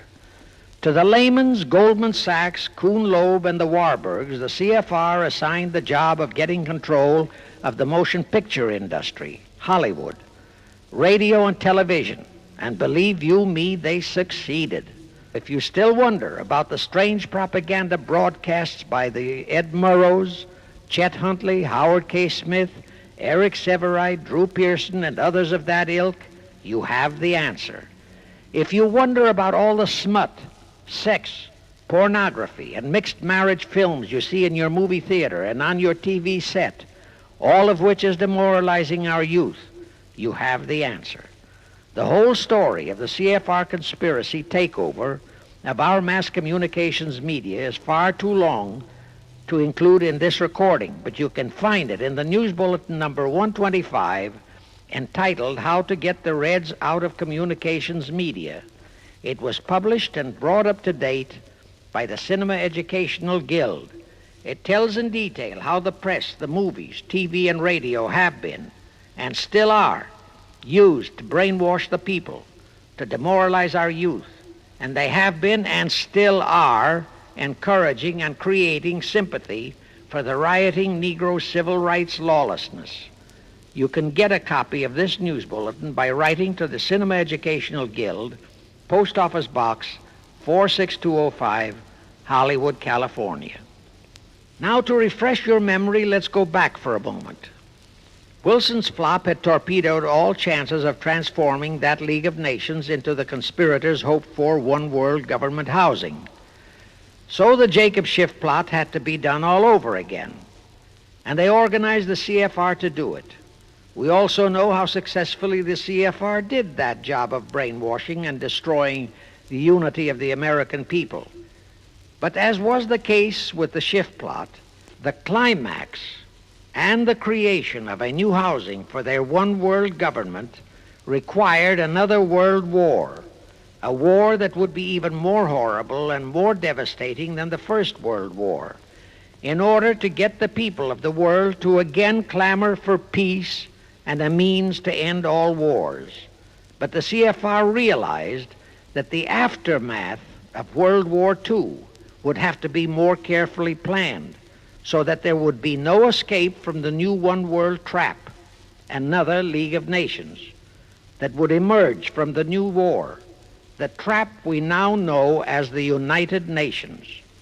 And they hit upon a perfect strategy to ensure that no escape. Here's how they did it.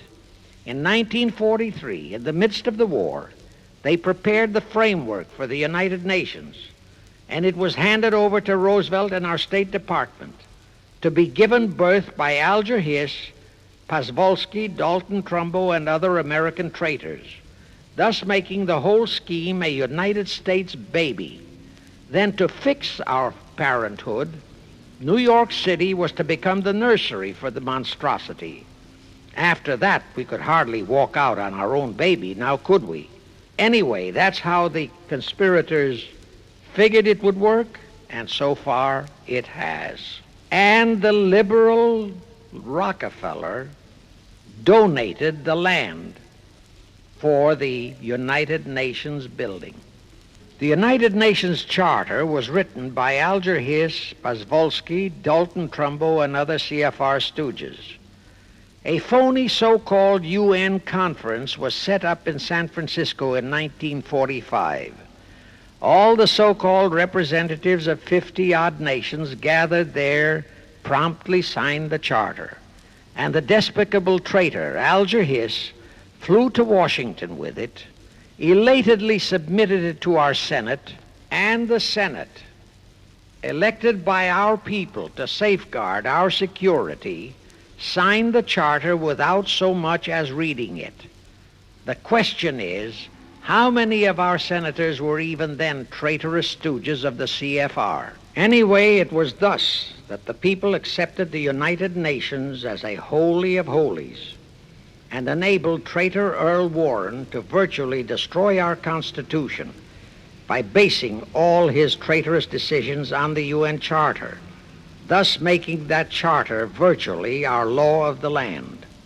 However, for all the dirty work that had to be done to solidify the UN, the new housing of the one world plot, they still required the aid of our leaders in Washington. So now I will emphasize the fiendish cleverness of the CFR masterminds. To the vast majority of the American people, our foreign policy for many years has been a complete enigma. Most of us simply can't understand why this great nation is seemingly floundering so helplessly in the art of diplomacy. We can't understand why our leaders are seemingly so confused and bewildered in all their dealings with Moscow, France, and other nations, and with the UN. We always hear them proclaiming that in view of our overwhelming economic and military superiority, we must always lead from strength. Yet at all the summit meetings and conferences, they cringe and stammer and stutter, and so to speak, come out with their tails between their hind legs. We can't understand the foreign aid to Tito, an avowed enemy, to Poland, an avowed enemy, to all the avowed communist nations. We can't understand why the expenditure of hundreds of billions of dollars has failed to slow down, let alone stop, the march of communism. We are perplexed by the seeming ineptness of the State Department, the Defense Department, the CIA, the USIA, of all our federal agencies. Again and again and again we have been startled, shocked, bewildered, and horrified by their mistakes in Berlin, in Korea, in Laos, in Katanga, in Cuba, in Vietnam. Mistakes that always favor the enemy, never the United States. Under the law of averages, they should have made at least one or two mistakes in our favor, but they never did. What's the answer? The answer is the CFR and the parts played by their subsidiaries and stooges in Washington.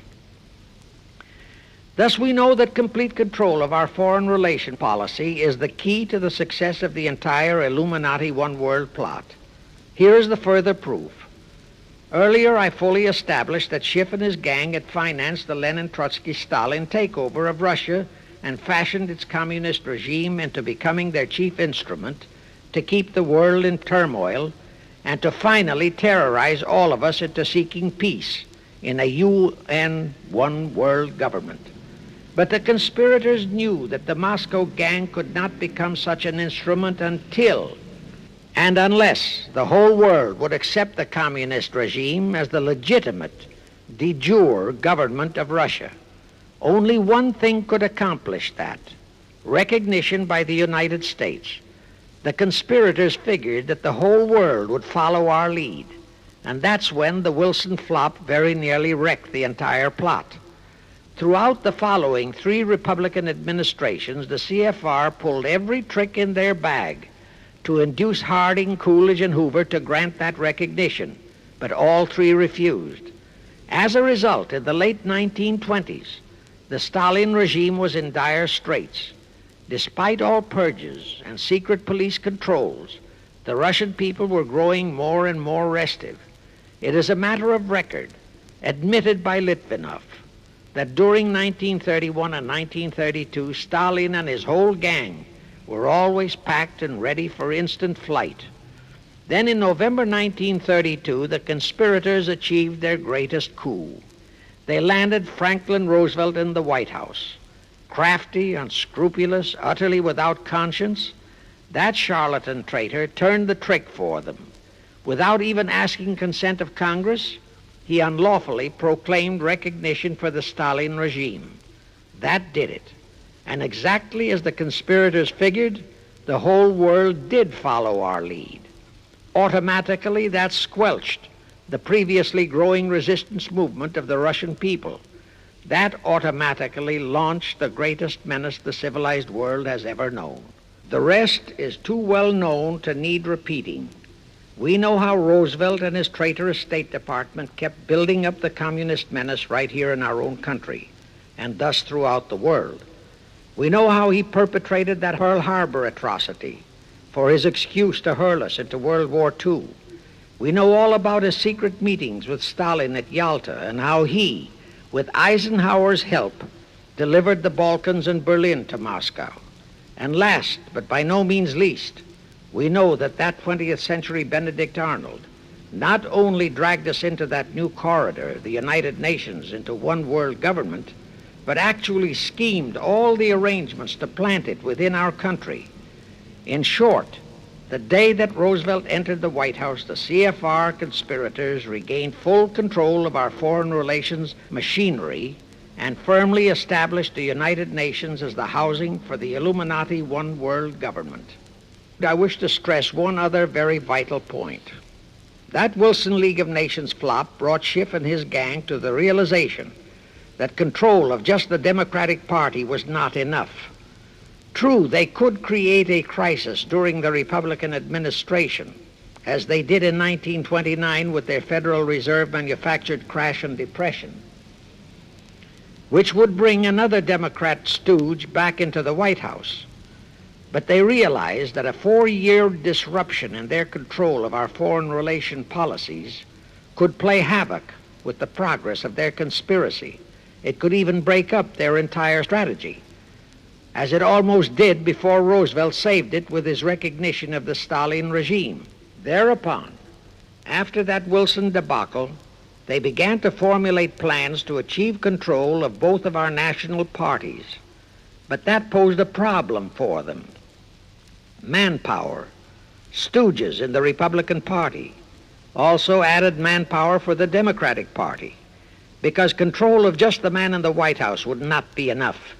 They'd have to provide that man with trained stooges for his entire cabinet, men to head the State Department, the Treasury Department, the Pentagon, the CIA, the USIA, etc.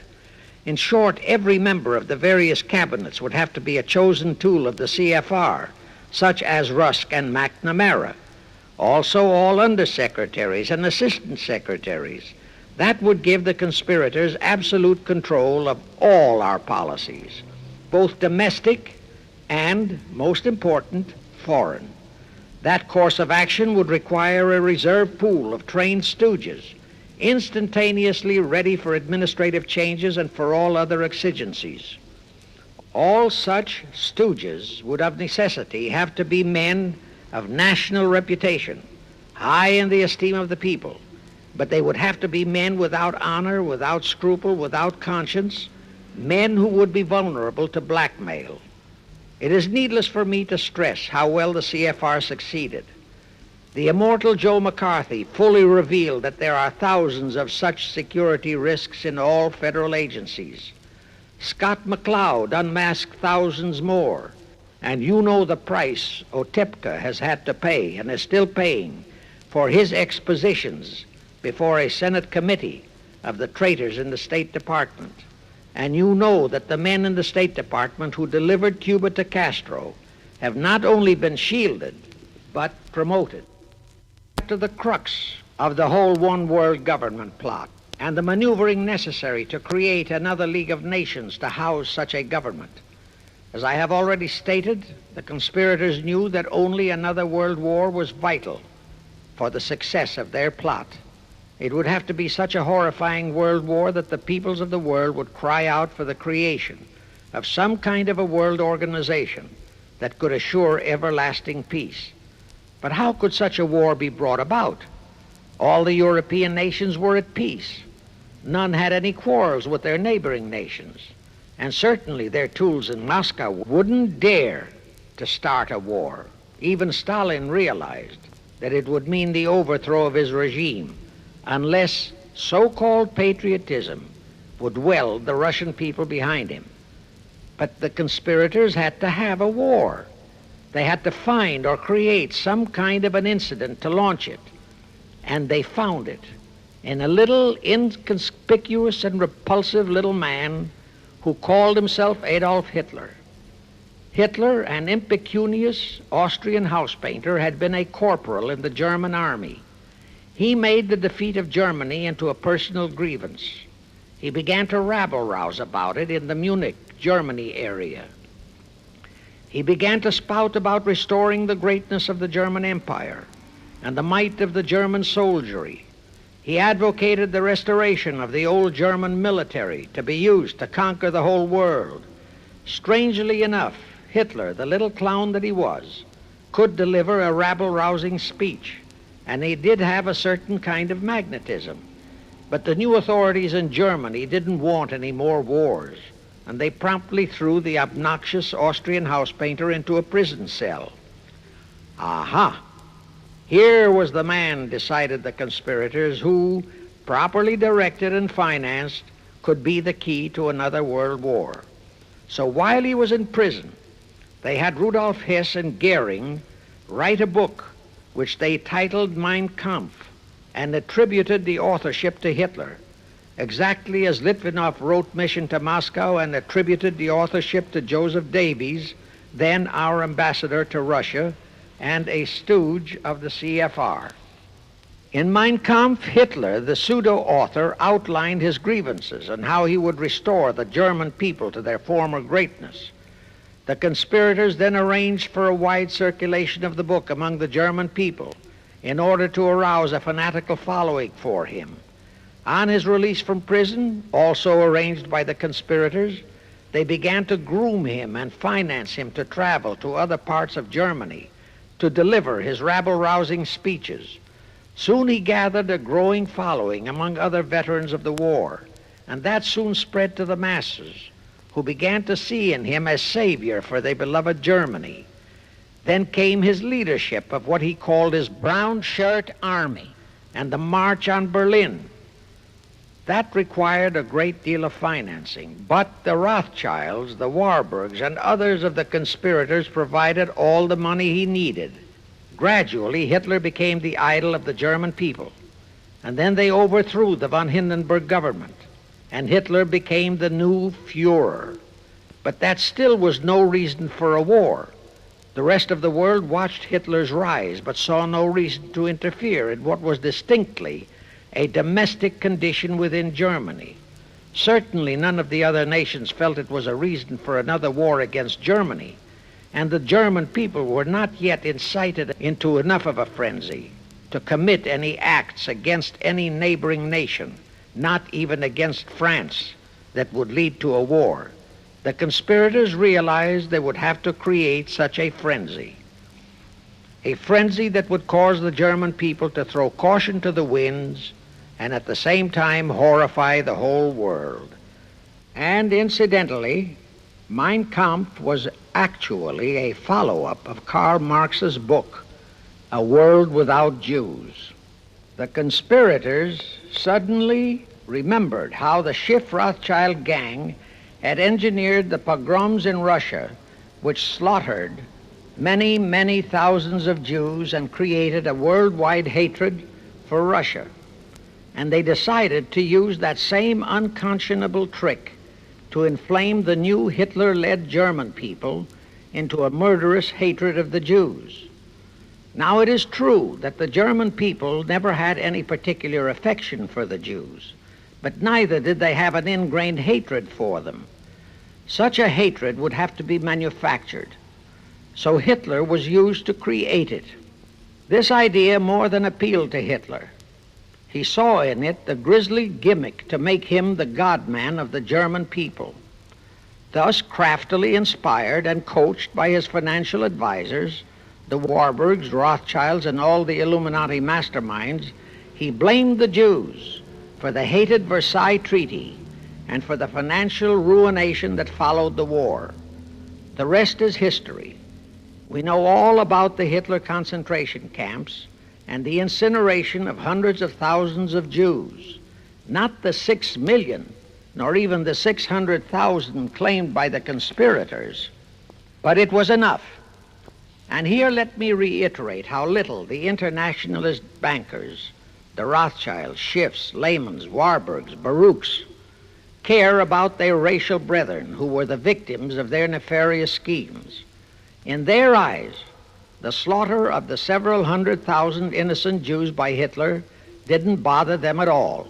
They considered it a necessary sacrifice to further their Illuminati one-world plot, just as the slaughter of the many millions in the wars that followed was a similar necessary sacrifice. And here is another grisly detail about those concentration camps.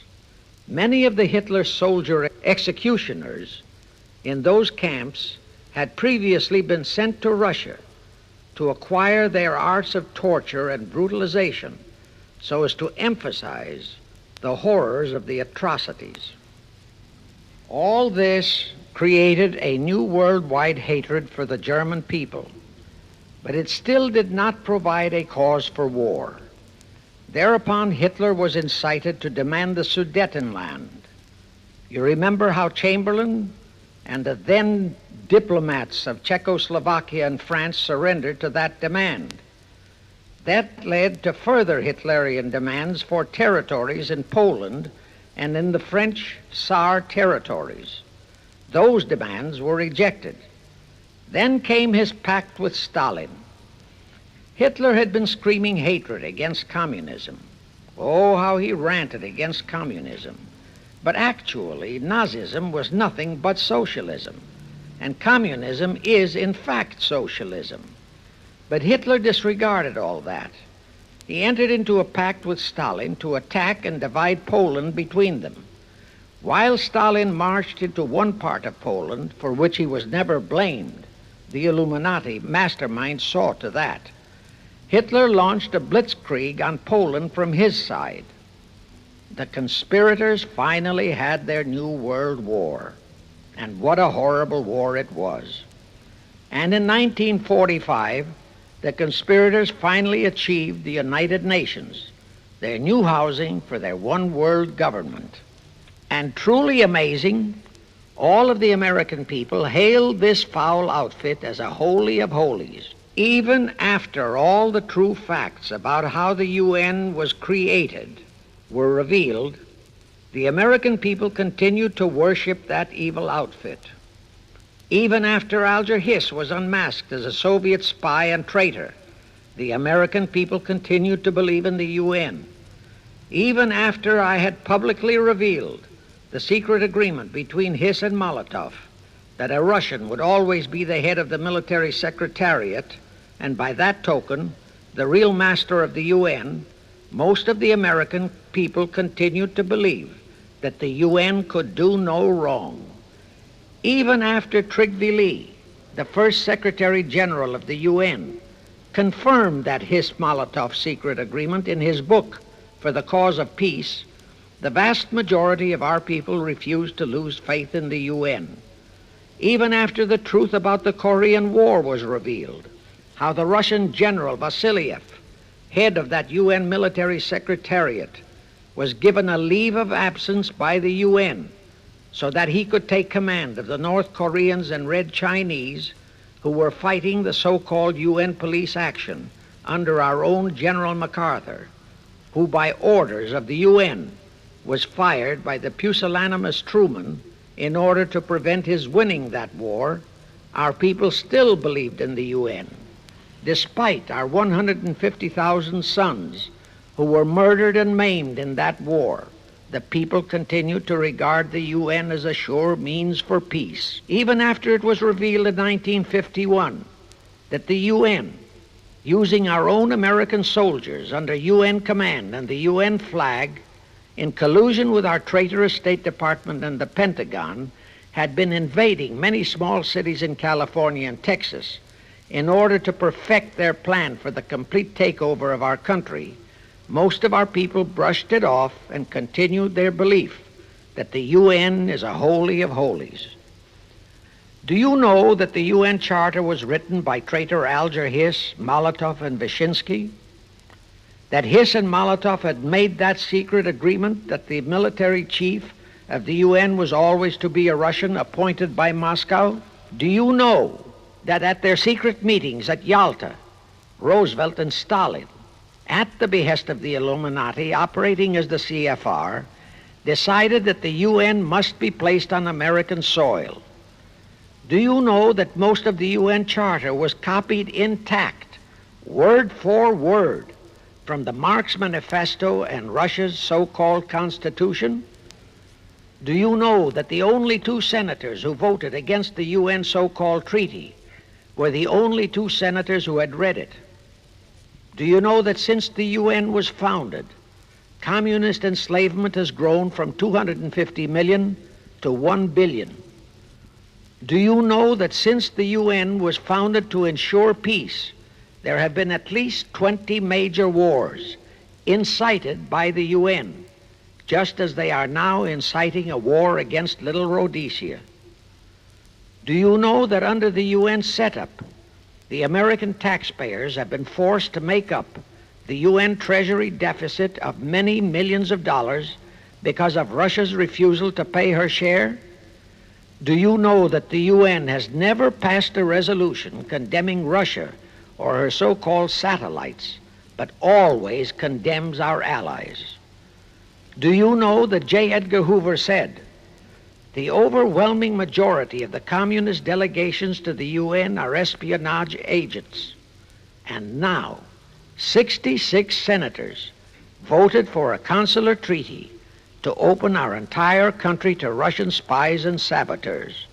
Do you know that the UN helps Russia's conquest of the world by preventing the free world from taking any action whatsoever except to debate each new aggression in the UN General Assembly? Do you know that at the time of the Korean War, there were 60 nations in the UN, yet 95% of the UN forces were our American sons, and practically 100% of the cost was paid by the United States taxpayers? And surely you know that the UN policy during the Korean War was to prevent us from winning that war. Do you know that all the battle plans of General MacArthur had to go first to the UN to be relayed to Vasiliev, commander of the North Koreans and Red Chinese, and that any future wars fought by our sons under the UN flag would have to be fought under the control of the UN Security Council. Do you know that the UN has never done anything about the 80,000 Russian Mongolian troops that occupy Hungary? Where was the UN when the Hungarian freedom fighters were slaughtered by the Russians? Do you know that the UN and its peace army turned the Congo over to the communists? Do you know that the UN's own so-called peace force was used to crush, rape, and kill the white anti-communists in Katanga? Do you know that the UN stood by and did nothing while Red China invaded Laos and Vietnam? That it did nothing while Nehru invaded Goa and other Portuguese territories? Do you know that the UN was directly responsible for aiding Castro? That it does absolutely nothing about the many thousands of Cuban youngsters who are shipped to Russia for communist indoctrination? Do you know that Adlai Stevenson, of all people, said the free world must expect to lose more and more decisions in the UN?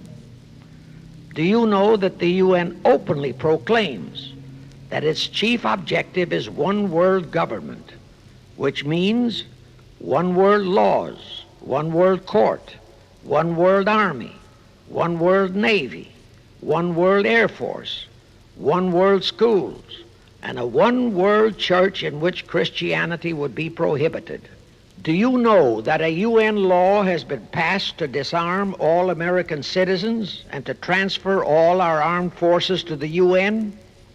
Such a law was secretly signed by Saint Jack Kennedy in 1961.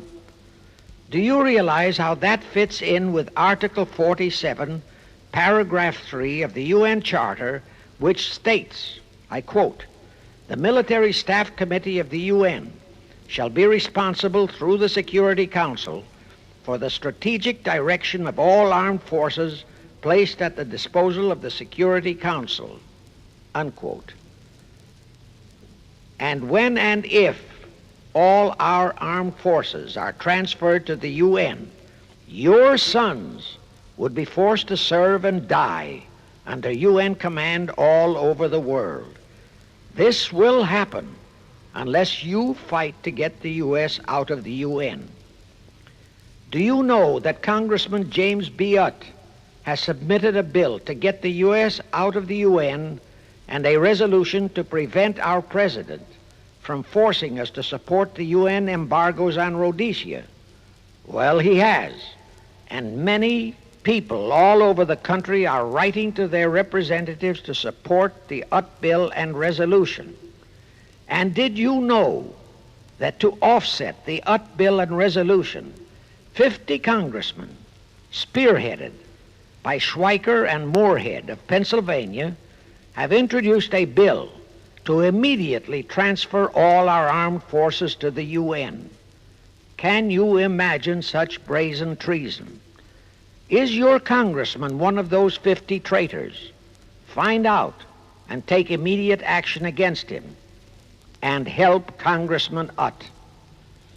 Now, do you know that the National Council of Churches passed a resolution in San Francisco which states that the United States will soon have to subordinate its will to that of the UN, and that all American citizens must be prepared to accept it? Is your church a member of the National Council of Churches? In connection with that, bear in mind that God is never mentioned in the UN Charter, and their meetings are never opened with prayer.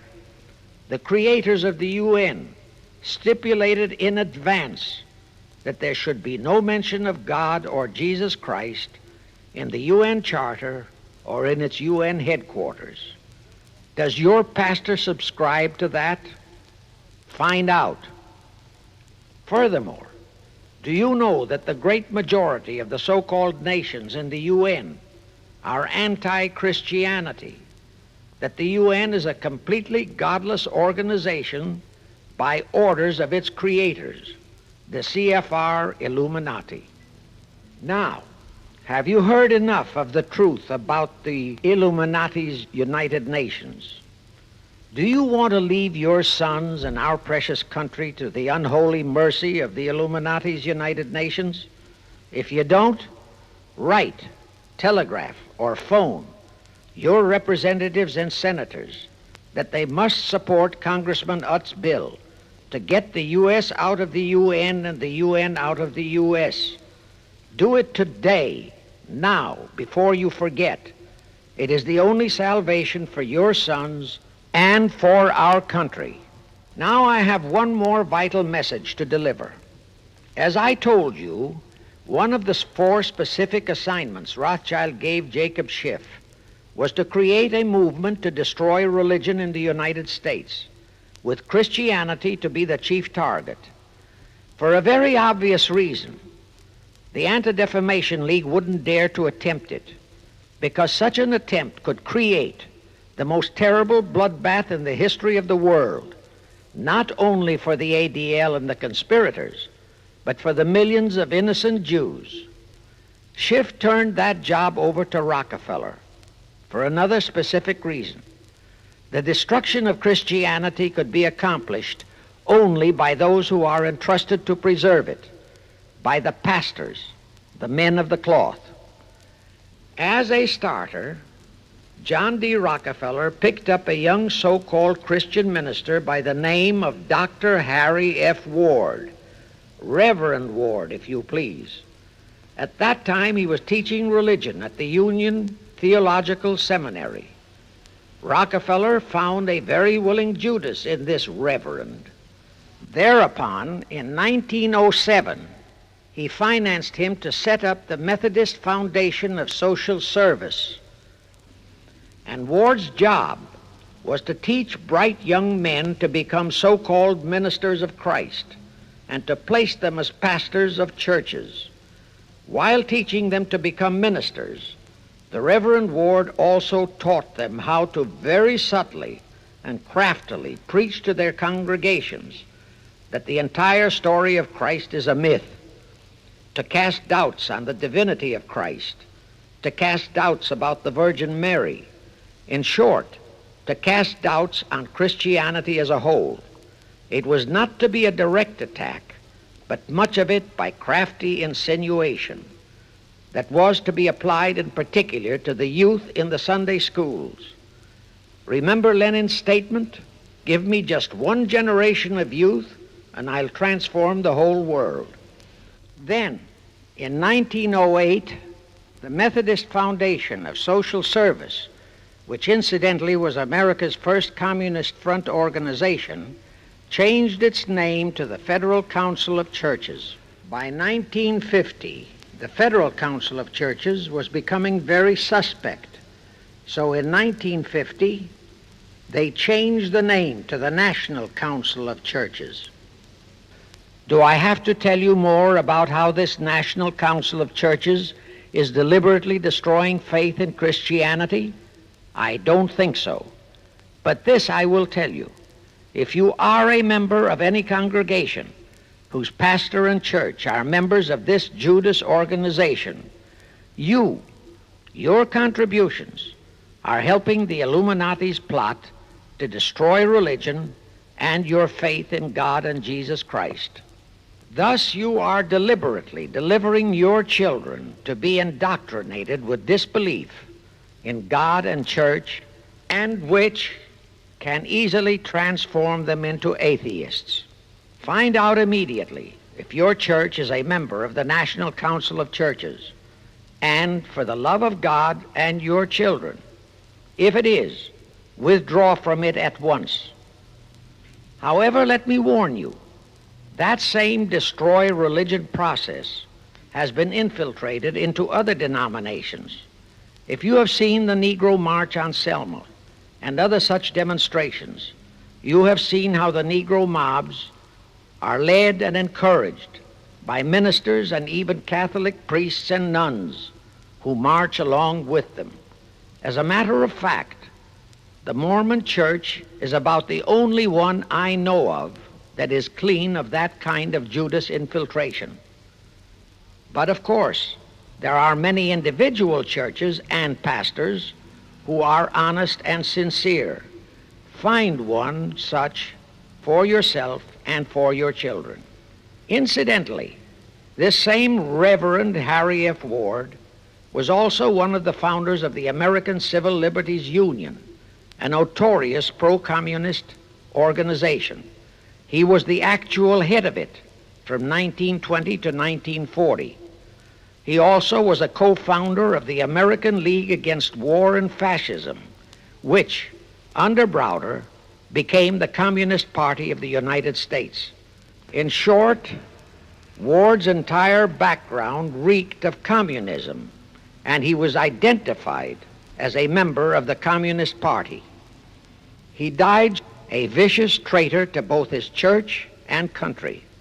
And this was the man old John D. Rockefeller picked and financed to destroy America's Christian religion, in accordance with the orders given to Schiff by the Rothschilds. In conclusion, I have this to say. You probably are familiar with the story of how one Dr. Frankenstein created a monster to do his will of destroying his chosen victims, but how instead, in the end, that monster turned on his own creator, Frankenstein, and destroyed him. Well, the Illuminati, CFR, has created a monster called the United Nations, who, supported by their minority groups, rioting Negroes, the traitorous mass communications media, and the traitors in Washington, was created to destroy the American people. Well, we know all about that many-headed Hydra monster. We know the names of those who created that monster. We know all their names. And I predict that one fine day the American people will come fully awake and cause that very monster to destroy its creator.